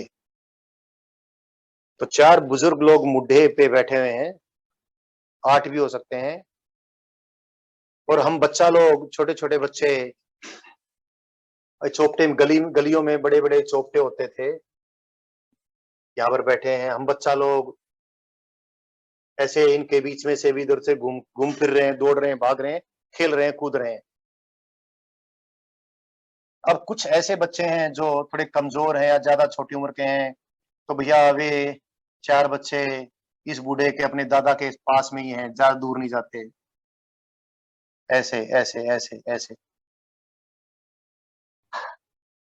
या फिर थोड़े से बड़े भी हैं तो थोड़े से कुछ और बड़े भी हैं, तो वो ऐसे हैं कि इन दोनों मिलके भैया तो इसके पास पास रहेगा या इसके पास रहेगा, या तो इसके पास रहेगा या इसके पास रहेगा, या इसके पास रहेगा या फिर इसके पास रहेगा, या इसके पास रहेगा या इसके पास रहेगा, मतलब आपस में ही ये आसपास जाएंगे। यूं कह लें इन बच्चों की एनर्जी इतनी ज्यादा नहीं है कि अपने बूढ़े बूढ़े हैं इनके आसपास से निकल के कहीं और जा सके, और भी इधर उधर दूर दूर तक बूढ़े बूढ़े बैठे हों। लेकिन ये है कोई लड़का जिसका नाम है मनीष राव, राव साहब अपनी क्लास के, अपने राव साहब जिसको बोलता हूं मैं क्लास के बच्चे, बहुत एनर्जी है यार। और ये अपना क्या है, ये अपना है भैया, ये कोई बच्चा है, और ऐसे बहुत सारे बच्चे हैं। ये हाँ दीपिका, दीपिका राव, दीपिका, ये दीपिका है, बहुत एनर्जी है। ऐसे बहुत सारे बच्चे हैं जिनके पास एनर्जी बहुत ज्यादा है, तो वो इतनी तेजी से इधर उधर सब बुड्ढों उड्ढों के बीच में से घूमते फिरते दौड़ते रहते हैं कि क्या मजाल ये बुढ़े मिलके, कोई एक दो बुढ़ा मिलके दीपिका को, दौड़ती दीपिका को या दौड़ते राव साहब को पकड़ लें, तो पूरे मोहल्ले में छुट्टे घूम रहे हैं। यानी इनकी एनर्जी इतनी ज्यादा है, और इनकी ये कमजोर सा आयुष, ये कमजोर सा श्रम, ये कमजोर सा मन, ये कमजोर सा अभिनव, ये प्राग, ये सब कमजोर कमजोर से कम एनर्जी वाले इलेक्ट्रॉन। मेरे ख्याल से एग्जाम्पल जरूरत थी भी नहीं, आप समझ रहे थे, फिर भी मेरे से रुका नहीं गया, एग्जाम्पल मैंने दे दिया। तो भैया कंडक्शन इलेक्ट्रॉन और वैलेंस इलेक्ट्रॉन ये ऊपर नीचे नहीं है, ये तो अलाउड एनर्जियां हैं। वैलेंस बैंड लोअर अलाउड एनर्जियां हैं। अगर किसी इलेक्ट्रॉन के पास इन कम एनर्जियों में से कोई एनर्जी है तो दो दो एटम मिलकर उसको पकड़ लेंगे, और अगर इन एनर्जियों में से कोई एनर्जी है तो कोई 2 एटमों की इतनी औकात नहीं उस इलेक्ट्रॉन को पकड़ के दिखाएं, तो पूरे क्रिस्टल में ही बंधा हुआ है। समझ गए? तो कंडक्शन बैंड और वैलेंस बैंड का मतलब ये है, और बैंड गैप का मतलब अभी थोड़ा सा और हमने आपको बताना है। जब क्रिस्टल बनने की प्रक्रिया ये सॉलिडों में चालू होती है, तो depending upon the nature of the solid, जो इसका इलेक्ट्रॉनिक कॉन्फ़िगरेशन है उस पे डिपेंड करके, जो इलेक्ट्रॉनिक कॉन्फ़िगरेशन है उसके कारण से कुछ सॉलिड्स में तो ये बैंड गैप बहुत ज्यादा होगा, कुछ में बहुत कम होगा, और कुछ में बीच बीच का होगा। तो शुरुआत क्रू में ज्यादा बैंड गैप से, अगर ये बैंड गैप, भाई आपकी एनसीईआरटी का डेटा मैं यूज करने के लिए मजबूर हूं, ग्रेटर देन 3 इलेक्ट्रॉन वोल्ट है। हालांकि मैंने एनसीईआरटी का डेटा यूज किया है, बट आई टेल यू, अच्छा पहले तो बोल दूं, अगर ये बैंड गैप 3 इलेक्ट्रॉन वोल्ट है, इस बैंड गैप के बारे में और एक थोड़ी सी बात बोल दूं, इन सब वैलेंस बैंड्स के अंदर जो इलेक्ट्रॉन्स हैं, वैलेंस बैंड के अंदर जो इलेक्ट्रॉन्स हैं, उन सब के पास थर्मल एनर्जी भी है, उन सब के पास थर्मल एनर्जी भी है ऑफ द ऑर्डर ऑफ केटी। और उस थर्मल एनर्जी, अगर केटी की वैल्यू हो जो हम कैलकुलेट कर लें एब्सोल्यूट टेम्परेचर पे, केटी से एवरेज थर्मल वैल्यू आती है, एवरेज वैल्यू आती है। के की वैल्यू आपको मालूम है, मैं कैलकुलेशन करना नहीं चाहता फिर भी कर दूं, के की वैल्यू आप सबको मालूम है कितनी भैया, 1.38 गुना 10 की पावर -23, मैं टेम्परेचर की बात करूं, क्या केल्विन, 300 केल्विन ले लिया, रूम टेम्परेचर ले लिया मैं, तो भैया ये तो हो गया 3 4 हो गया लगभग 4, और 2 बिंदी यहां से हटके यहाँ पर 21 होगा, तो 4 गुना 10 की पावर -21 जूल, इसके इलेक्ट्रॉन वोल्ट बना दो। एक इलेक्ट्रॉन वोल्ट में कितने जूल होते हैं? 1 electron volt is equal to 1.6 गुना 10 की पावर -19 जूल। ठीक है बच्चों, तो मैं इसको थोड़ा हिस्सा कर देता हूँ, के इंटू टी की वैल्यू कर दूं, कुछ के इंटू टी की वैल्यू कर दूं मैं, और 16 या 48, इसको लगभग सी बात करूं मैं 3 गुना में 2.5 कर दूं, 2.5 गुना 1.6 ऐसा कर दिया मैंने, 4 को ऐसा कर दिया 2 और ये 10 की पावर -21 है ना, उसको कर दिया मैंने 10 की पावर -19 गुना क्या 10 की पावर -2, तो K2 की वैल्यू इलेक्ट्रॉन वोल्ट में कितनी आ गई लगभग, अब से रूम टेम्परेचर पे आप देख भी लेना वैसे, और थोड़े से अच्छे से कैलकुलेशन कर, 2.5 गुना 10 की power -2 electron volt. Room temperature पे KT means an estimate of thermal energy at temperature T per particle। अब KT पर डिग्री ऑफ फ्रीडम ये होता है आपको मालूम, तो KT की वैल्यू मैंने रूम टेम्परेचर पे कैलकुलेट की है। अब बात ध्यान से सुनना, किसी टेम्परेचर पे किसी गिवन एब्सोल्यूट टेम्परेचर T पे इस बैंड गैप को क्रॉस करके, मतलब किसी इलेक्ट्रॉन के पास कुछ एनर्जी है, अब किसी टेम्परेचर पे कितनी एनर्जी है? KT एनर्जी है। अगर वो KT एनर्जी देखो, बैंड गैप की बात करूं, क्योंकि 2-3 बातें हैं वो एक साथ करनी पड़ती हैं और आगे पीछे भी करनी पड़ती है। पहले तो एक बात पहले बोल देता हूं, उसके बाद उसको दोबारा से ठीक से रिपीट करके बोलूंगा। अगर बैंड गैप की वैल्यू 3 इलेक्ट्रॉन वोल्ट से ज्यादा है, सही बोले तो 5 इलेक्ट्रॉन वोल्ट से, इवन 5 से भी ज्यादा, सही बोले तो 5 इलेक्ट्रॉन वोल्ट से ज्यादा बैठती है, लेकिन एनसीईआरटी का डेटा यूज करूं 3 इलेक्ट्रॉन वोल्ट का, तो अगर ये बैंड गैप 3 इलेक्ट्रॉन वोल्ट से ज्यादा है तो ऐसा सॉलिड इंसुलेटर होता है। प्रैक्टिकल बात करूं तो 5 इलेक्ट्रॉन वोल्ट से अगर ज्यादा है, सारे इंसुलेटर्स में बैंड गैप 5 इलेक्ट्रॉन वोल्ट से या उससे भी 10 इलेक्ट्रॉन वोल्ट ऐसा कुछ होता है। फिर भी एनसीईआरटी वाला डाटा बढ़ा कर दिया मैंने। तो अगर इस बैंड गैप की, क्यों बताऊंगा, सब क्यों बताने की तैयारी पूरी कर दी है मैंने, तो अगर इस बैंड गैप की वैल्यू 3 इलेक्ट्रॉन वोल्ट से ज्यादा है तो सॉलिड इंसुलेटर है। और ये बैंड गैप अगर है ही नहीं,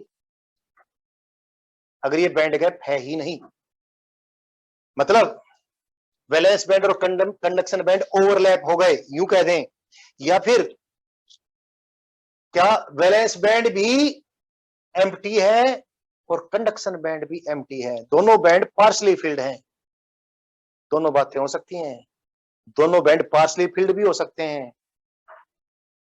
तो पार्शली फिल्ड है तो इसमें बहुत सारे ऐसे एनर्जी लेवल्स होंगे, जो एनर्जी लेवल्स ऐसे होंगे जो एनर्जी वाला इलेक्ट्रॉन किसी से बंधेगा नहीं। जब भी इलेक्ट्रॉन एनर्जी पिकअप करेगा तो किसी न किसी अलाउड एनर्जी का तो होगा ना।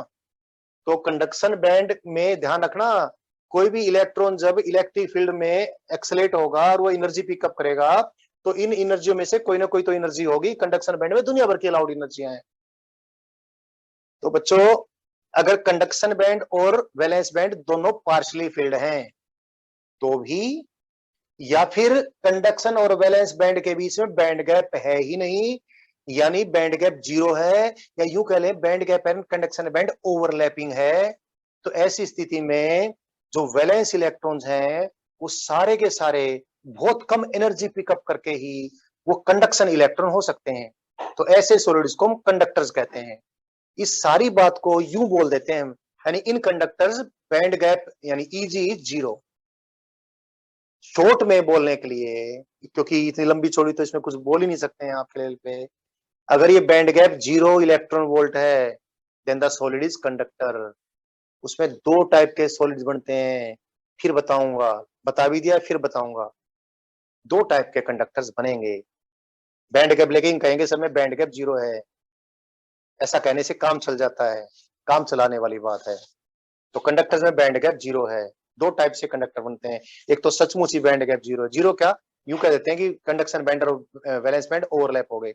और एक ऐसे भी कंडक्टर्स होते हैं जिसमें वैलेंस बैंड भी कंडक्शन बैंड जैसा ही होता है, क्या वो भी अनफिल्ड है, कंप्लीटली फिल्ड नहीं है, और कंडक्शन बैंड भी कंप्लीटली फिल्ड नहीं है।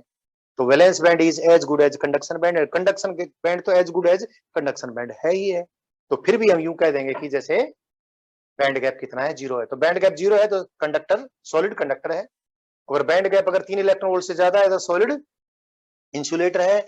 लेकिन अगर बैंड गैप 3 इलेक्ट्रॉन वोल्ट से कम है, इट इज ग्रेटर देन 0, ये तो है। अगर band gap, if band gap बीच की बात है, it is lesser than 3 electron volts but greater than 0 electron volt, तो बीच की बात आ गई। ऐसे ऐसे सॉलिड को हम सेमीकंडक्टर बोलते हैं।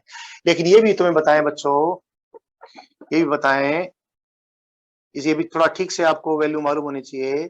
तकरीबन सेमीकंडक्टर्स के लिए बैंड गैप की वैल्यू वन, यू बोलते हैं कि of the order of 1 electron volt.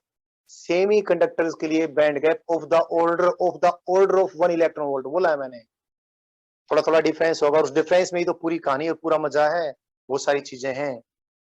तो अगर ये बैंड गैप 1 इलेक्ट्रॉन वोल्ट के ऑर्डर ऑफ मैग्नीट्यूड का है, यानी 3 इलेक्ट्रॉन वोल्ट से कम है, 0 इलेक्ट्रॉन वोल्ट से ज्यादा है, तो सॉलिड है सेमीकंडक्टर। क्यों बताऊंगा। और ये अगर ये बैंड गैप 3 इलेक्ट्रॉन वोल्ट से ज्यादा है एनसीईआरटी के अकॉर्डिंग, अदरवाइज प्रैक्टिकली तो 5 से भी ज्यादा होता है, तो कंडक्टर क्या है, सॉरी तो सॉलिड क्या है, पता नहीं मैंने क्या शब्द यूज कर लिया था बच्चों। अगर बैंड गैप 0 है तो सॉलिड क्या है, कंडक्टर है। सारे वैलेंस इलेक्ट्रॉन्स कंडक्शन इलेक्ट्रॉन। अगर band gap of the order of 1 electron volt है, यानी 3 इलेक्ट्रॉन वोल्ट से कम है, तो कंडक्टर, तो सॉलिड को हम सेमीकंडक्टर बोलते हैं। शायद मैंने कुछ गलत शब्द पीछे यूज कर लिया हूं। और यदि ये बैंड गैप 3 इलेक्ट्रॉन वोल्ट से ज्यादा है, तो सॉलिड को हम इंसुलेटर बोलते हैं। ठीक है, तो ये बात हमने अभी जो बताई है बहुत महान बात है।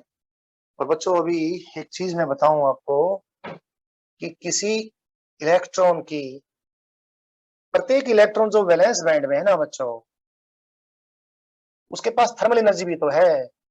अब ये तो खाली मैंने पोटेंशियल एनर्जी और काइनेटिक एनर्जियों के हिसाब से सारी बातें लिख रखी हैं, थर्मल एनर्जी की तो चर्चा ही नहीं की है। अब थर्मल एनर्जी देखो यार, तुम पूरी कैलकुलेट करके सब कुछ इसकी हड्डी पसली एक करके दिखा दिया मैंने। थर्मल एनर्जी कितनी है, बहुत ही कम है यार। लेकिन ये एवरेज एनर्जियां होती हैं, एवरेज।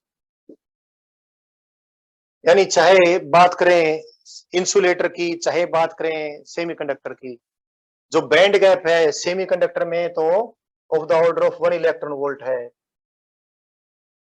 इससे काफी गुना कम है ये एनर्जी, थर्मल एनर्जी इलेक्ट्रॉन के पास। तो इलेक्ट्रॉन अपनी थर्मल एनर्जी के कारण से, इतनी थर्मल एनर्जी के कारण से कंडक्शन बैंड में चला जाएगा। क्लासिकली तो पॉसिबल है नहीं, लेकिन क्वांटम मैकेनिकली पॉसिबल है। क्वांटम मैकेनिक्स सारी प्रोबेबिलिटी का खेल है। हाँ, मैं एक शब्द, क्योंकि मेरे नोट्स भी आप पढ़ोगे, मैंने कुछ शब्द अच्छे यूज कर रखे हैं, तो प्लीज, अगर किसी इलेक्ट्रॉन के पास इनमें से कोई एनर्जी है, तो उसका, उस इलेक्ट्रॉन का वेव फंक्शन लोकलाइज्ड है। ये शब्द मैं यूज किया हुआ हूं, और बहुत बार सोच लिया ये वेव फंक्शन जो है शब्द नोट्स में से काट दूंगा, but still they are there, और वो कोई खास बात भी नहीं है। If the electron is having one of these energies then its wave function is localized, means bonding वाला इलेक्ट्रॉन है, लोकलाइज हो गया, दो एटमों के बीच में फंस गया। And if the energy of, if any one of the electron is having so much amount of energy, इस एनर्जी के कोरस्पॉन्डिंग यूं कह लीजिए, हम इलेक्ट्रॉन के वेव फंक्शन की बात करें, एग्जिस्टेंस की प्रोबेबिलिटी की बात करें, तो वेव फंक्शन लोकलाइज नहीं रहता है। ये वेव फंक्शन के शब्द मैंने लिख रखे होंगे, तो नहीं समझ में आए तो कोई बात नहीं, लेकिन शब्द मैंने बोल दिए हैं। अब बच्चों, मैं सेमीकंडक्टर की बात भी करूं और इंसुलेटर्स की बात भी करूं। अवेलेबल थर्मल एनर्जी, अब तुम पूछ रहे थे भाई क्या नाम तुम्हारा, लक्ष्य, तुम्हारी बात भी अभी आएगी। Available thermal energy in of the electrons in valence band is much laser. एक इलेक्ट्रॉन वोल्ट को डिवाइड कर दूं 2.5 से, 100 बटा 2.5 यानी 1000 बटा 25, 25 चौका 140, भाई सेमीकंडक्टर में भी मैं अगर बात करूं तो थर्मल एनर्जी वैलेंस बैंड के इलेक्ट्रॉन्स के पास कंडक्शन बैंड में जाने के लिए जितनी चाहिए उससे 40 गुना कम है। तो क्लासिकली तो कोई चांस है नहीं है कोई भी इलेक्ट्रॉन इसमें चला जाएगा। और इसकी बात करूं या तो इसको भी 5 से मल्टीप्लाई कर दूं 200। देखो बच्चों, ये तो मैंने कैलकुलेशन की है सेमीकंडक्टर की। सेमीकंडक्टर में क्या है, केटी इज 40 टाइम्स लेसर, यानी केटी जो केटी है वो कितना है, kT is equal to band gap divide by 40। ये 1 इलेक्ट्रॉन वोल्ट आसपास मान के रफ कैलकुलेशन के हिसाब से किया है। ये तो कैलकुलेशन की मैंने सेमीकंडक्टर्स के लिए। और इंसुलेटर्स के लिए kT is equal to Eg divide by क्या, इसको 5 से गुना कर दिया 200। अब क्वांटम मैकेनिकली हम कुछ कैलकुलेशंस करें तो जैसे मैंने टनलिंग अंडर जब क्या गामा डीके वगैरह की बात भी कर रहा था मैं, सॉरी अल्फा डीके की भी तो भी बात की थी मैंने। ऑल्दो क्लासिकली तो कोई इलेक्ट्रॉन नहीं जाएगा, लेकिन हम क्वांटम मैकेनिकली कैलकुलेट करें चांसेस की पूरी बात करके, इसको एवरेज वैल्यू मानते हुए बात करें तो कुल मिलाकर प्रोबेबिलिटी कैलकुलेट करें तो किसी इलेक्ट्रॉन की जिसके पास इतनी थर्मल एनर्जी है वो इस बैंड गैप को क्रॉस करके चला जाएगा, नहीं वो क्या बन जाएगा, कंडक्शन इलेक्ट्रॉन बन जाएगा। उसकी जो प्रोबेबिलिटी है, प्रोबेबिलिटी वो बच्चों आपकी क्या लिख दिया है, minus Eg by from valence band to conduction band is directly proportional to e raise to the power minus Eg divide by 2 kT।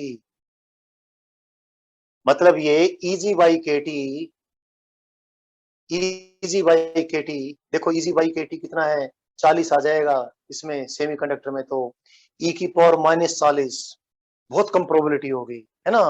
और इसमें तो और भी बहुत कम होगी। और कंडक्टर्स में तो भैया क्योंकि बैंड गैप है ही नहीं, तो कंडक्टर में तो सारे के सारे इलेक्ट्रॉन्स कंडक्शन इलेक्ट्रॉन हैं। तो कुल मिलाकर भाई अगर बैंड गैप ये 1 इलेक्ट्रॉन वोल्ट के आसपास है तो कुछ एक इलेक्ट्रॉन तो ऐसे होंगे। और चीजें भी हैं, ये मल्टीप्लाई करके जो भी कुछ आएगी बताऊंगा मैं आपको। अगर मान लिया क्या है बच्चों, अगर है बैंड गैप कम तो किसी गिवन टेम्परेचर पे सेमीकंडक्टर्स में वैलेंस बैंड में काफी कम थर्मल एनर्जी होने के बावजूद भी कुछ एक इलेक्ट्रॉन कंडक्शन बैंड में चले जाएं, यानी वो कंडक्ट कर सकेंगे। चले जाएंगे मतलब ऊपर नीचे ना समझना। और इंसुलेटर्स में तो किसी इलेक्ट्रॉन की किसी गिवन टेम्परेचर पे, इवन रूम टेम्परेचर पे कंडक्शन बैंड में जाने की संभावना बिल्कुल नेग्लिजिबली स्मॉल है।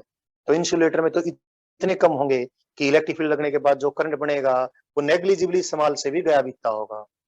और कंडक्टर्स में तो सारे वैलेंस इलेक्ट्रॉन्स हैं, कंडक्शन इलेक्ट्रॉन हैं। तो हमने बैंड थ्योरी ऑफ सॉलिड्स को यूज करके कंडक्टर, इंसुलेटर और सेमीकंडक्टर्स के बीच डिफरेंस बताया है। और लक्ष्य शायद तुम्हें अपनी बात का उत्तर मिल गया होगा। जो जो टेम्परेचर बढ़ेगा तो कुछ वैलेंस इलेक्ट्रॉन्स कंडक्शन बैंड में चले जाएंगे। भी किसी बच्चे ने कुछ पूछा था,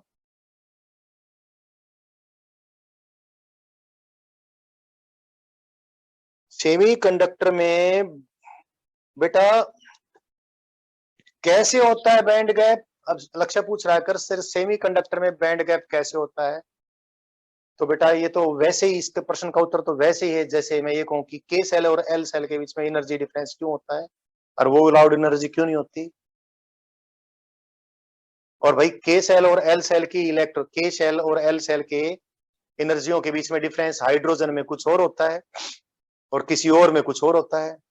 तो जो बैंड गैप है डिपेंड करेगा, बैंड गैप डिपेंड करेगा कि एलिमेंट कौन सा है। अब देखो जरा आपको एक बात, अभी चलो आपके बात का उत्तर बोल थोड़ा सा दे दूं।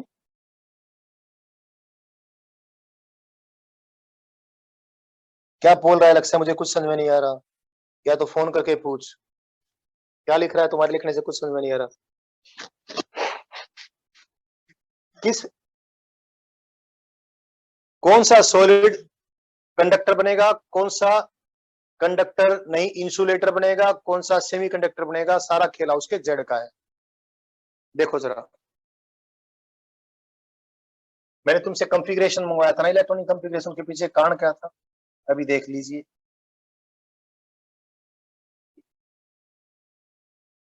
अभी मेरे पास सिर्फ दो ही सिर्फ इस भरी दुनिया में, भगवान जी की बनाई हुई सृष्टि में सिर्फ दो ही एलिमेंट सेमीकंडक्टर हैं। एक का नाम है सिलिकॉन और एक का नाम है जर्मेनियम। कार्बन भी सेम ग्रुप का है लेकिन वो सेमीकंडक्टर नहीं है। सारा खेला किसमें छुपा हुआ है? इलेक्ट्रॉनिक कॉन्फ़िगरेशन में। कार्बन का क्या इलेक्ट्रॉनिक कॉन्फ़िगरेशन है? 1s2 2s2। ये एस वैस कैसे लिखते हैं मुझे नहीं मालूम, मैं केमिस्ट्री की भूल भर गया हूं। छोटा ही लिखते हैं इसको। और 2p2। सिलिकॉन का क्या था? 1s2 और 2s2 और 2p6 3s2 और सिलिकॉन का तो ये जर्मेनियम का था, तो ये नहीं सिलिकॉन का ही है। ओके ओके, सिलिकॉन का ही है। 2s2 और 3p2। जर्मेनियम का आपका क्या था? जर्मेनियम के जो वैलेंस इलेक्ट्रॉन थे लास्ट में 4s2, इससे पहले और डी थर्ड में डी भी आ जाएगा, 4s2 और 4p2। क्या आपको ये इलेक्ट्रॉनिक कॉन्फ़िगरेशन, इस पे फोकस ना करो, इस पे फोकस करो, इस पे फोकस करो। आप लोगों से प्रश्न भी है और क्योंकि एग्जाम में भी आ सकता है। इसको देखकर मुझे बताओ कि जर्मेनियम का बैंड गैप 0.67 इलेक्ट्रॉन वोल्ट होता है। सिलिकॉन का बैंड गैप 1.1 इलेक्ट्रॉन वोल्ट होता है। और डायमंड, कार्बन की बेस्ट फॉर्म, और डायमंड का बैंड गैप, ये क्या लिखूं मैं इसको? ऐसे लिख दिया मैं, जी लिख दिया, easy for germanium, easy for silicon and carbon easy. Diamond की बात कर रहा हूं, इट इज 5.5 इलेक्ट्रॉन वोल्ट। क्या मैंने इन बातों का जवाब इस बोर्ड पे कहीं दे रखा है? अगर आप ये सोच लेते हो तो आपको ये भी समझ में आ जाएगा कि मेटल्स के अंदर तो बैंड गैप डिस्पीयर ही होगा, और किसी में बहुत ज्यादा हो जाएगा, किसी में बहुत कम हो जाएगा। इसका जवाब है बोर्ड पे। देखो कौन बच्चा आंसर दे सकता है?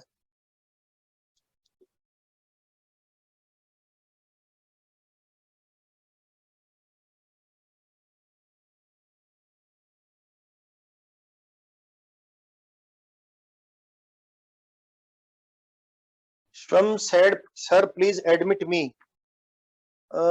मैं होस्ट हूं, अब मैं कौन से उससे हूं ये मुझे देखना पड़ेगा।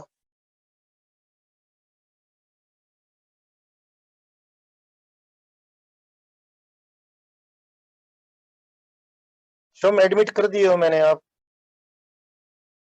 बहुत कम बच्चे क्लास अटेंड कर रहे हैं। आयुष, क्या आप क्लास में हो? आयुष 1,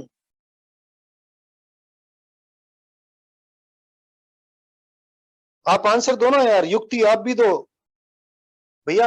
कार्बन का मैंने, और लक्ष्य तुम भी आंसर दो, तुम्हें तुम्हारे प्रश्नों का उत्तर खुद ही मिल जाएगा। कार्बन के वैलेंस इलेक्ट्रॉन्स को देखो, सिलिकॉन के वैलेंस इलेक्ट्रॉन्स को देखो, जर्मेनियम के वैलेंस इलेक्ट्रॉन्स को देखो। इससे पहले वालों को छोड़ देता हूं मैं, ये कंफ्यूज कर सकते हैं कहीं आपको।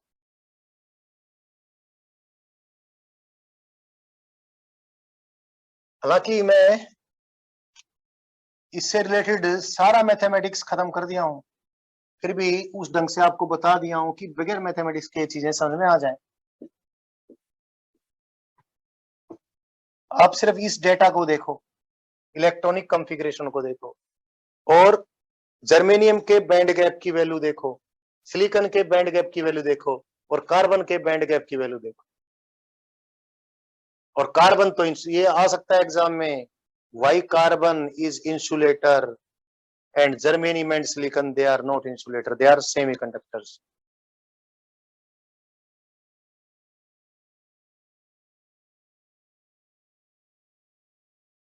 Swam, I have repeated the question. I think you might have heard it clearly now.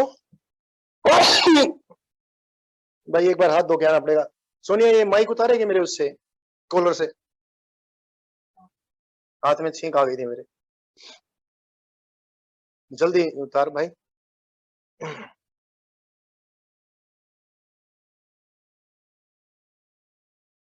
ये रहा। हाँ ये क्या, अरे ऐसे नहीं, दबा इसको। क्लिप है जैसे कपड़े सुखाने की क्लिप होती है। हाँ गुड। ये जेब से निकाल इसको। ऊपर आ जा अंदर।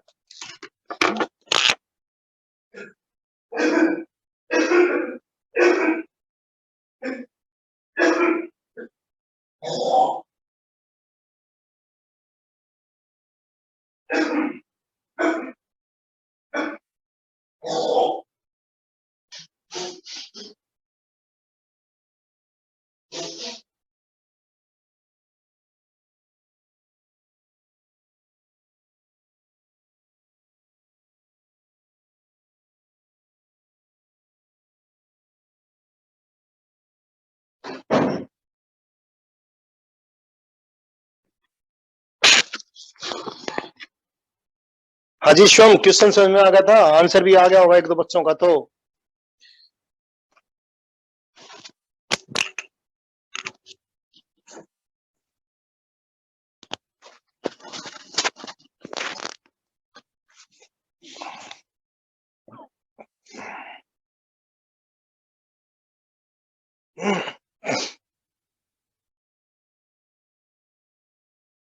हाँ लक्ष्य देखो, तुम्हें तुम्हारी सारी बातों का उत्तर मिल गया ना।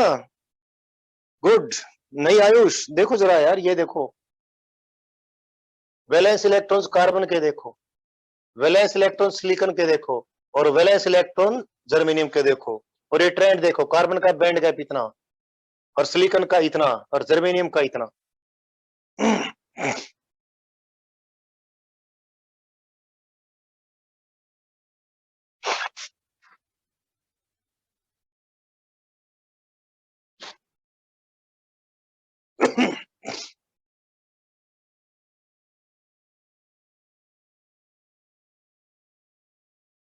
अनु हैज रिटन समथिंग। ना ना बेटा, ना ना ना, बिल्कुल आसान सी बात लिखी है, सॉरी मैंने।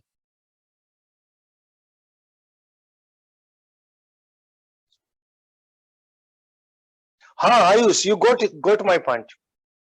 अब जब रविश कुमार का मैं वो देखता हूँ प्राइम टाइम, तो रविश कुमार उसमें बड़े बहुत रिसर्च करके वो पॉलिटिशियंस के ऊपर सरकास्टिक रिमार्क देता है। वो बोलता है did you get my point, ये बोलता है, मेरे को बहुत अच्छी लगती है उसकी आवाज। तो वही बात मैं आपसे, did you get my point, and Lakshya has got my point, and Ayush you too. अच्छा एक उदाहरण देता हूँ। युक्ति, युक्ति नहीं, अनु अनु पार्टिसिपेट कर रही है।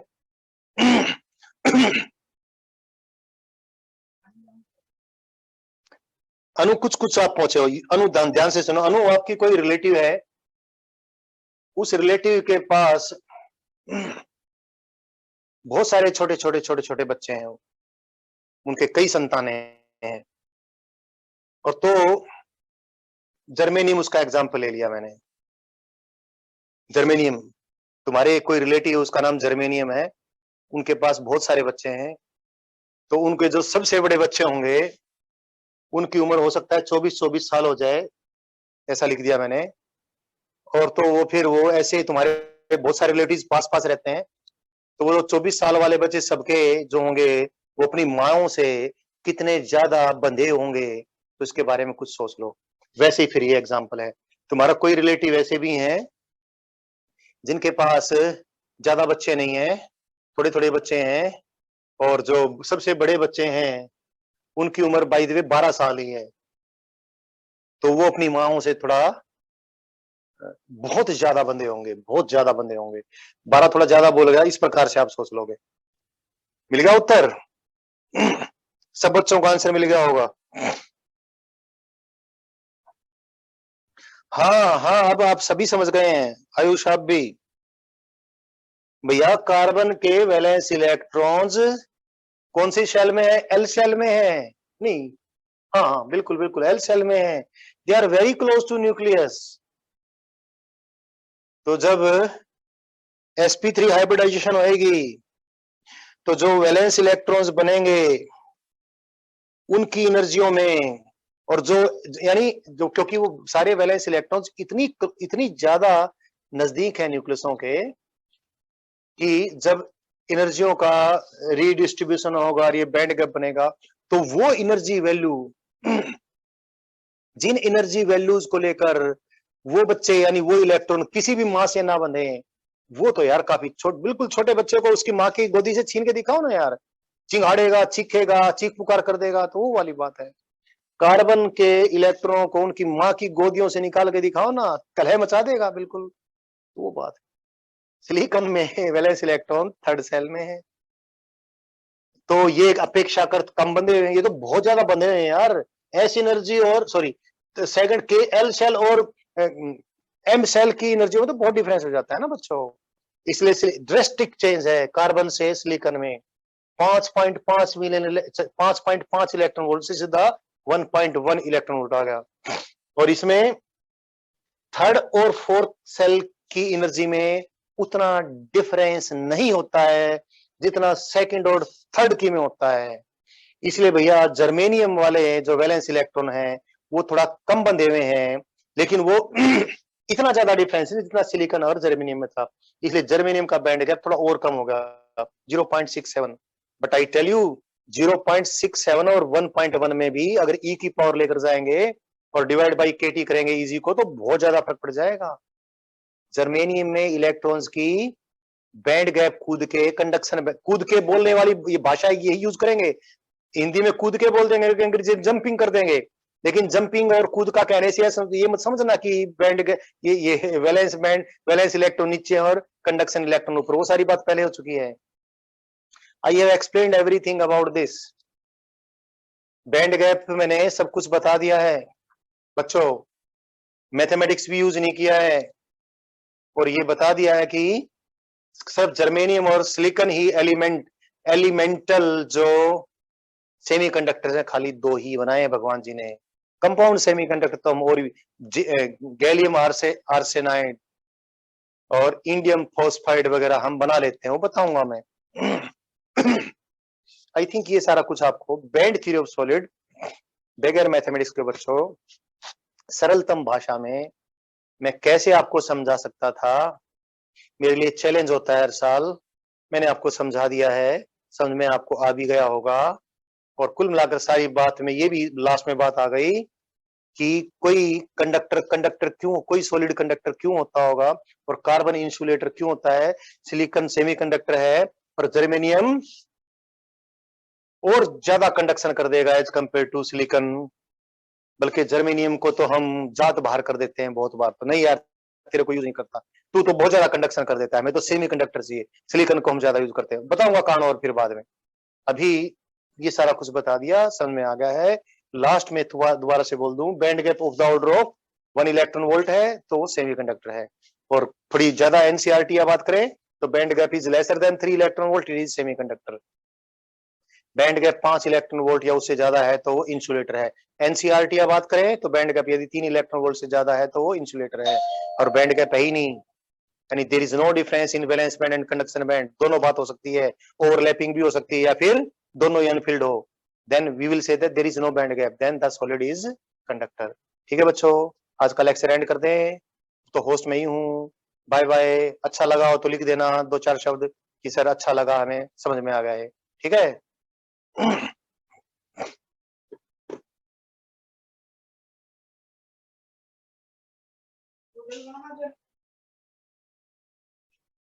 क्या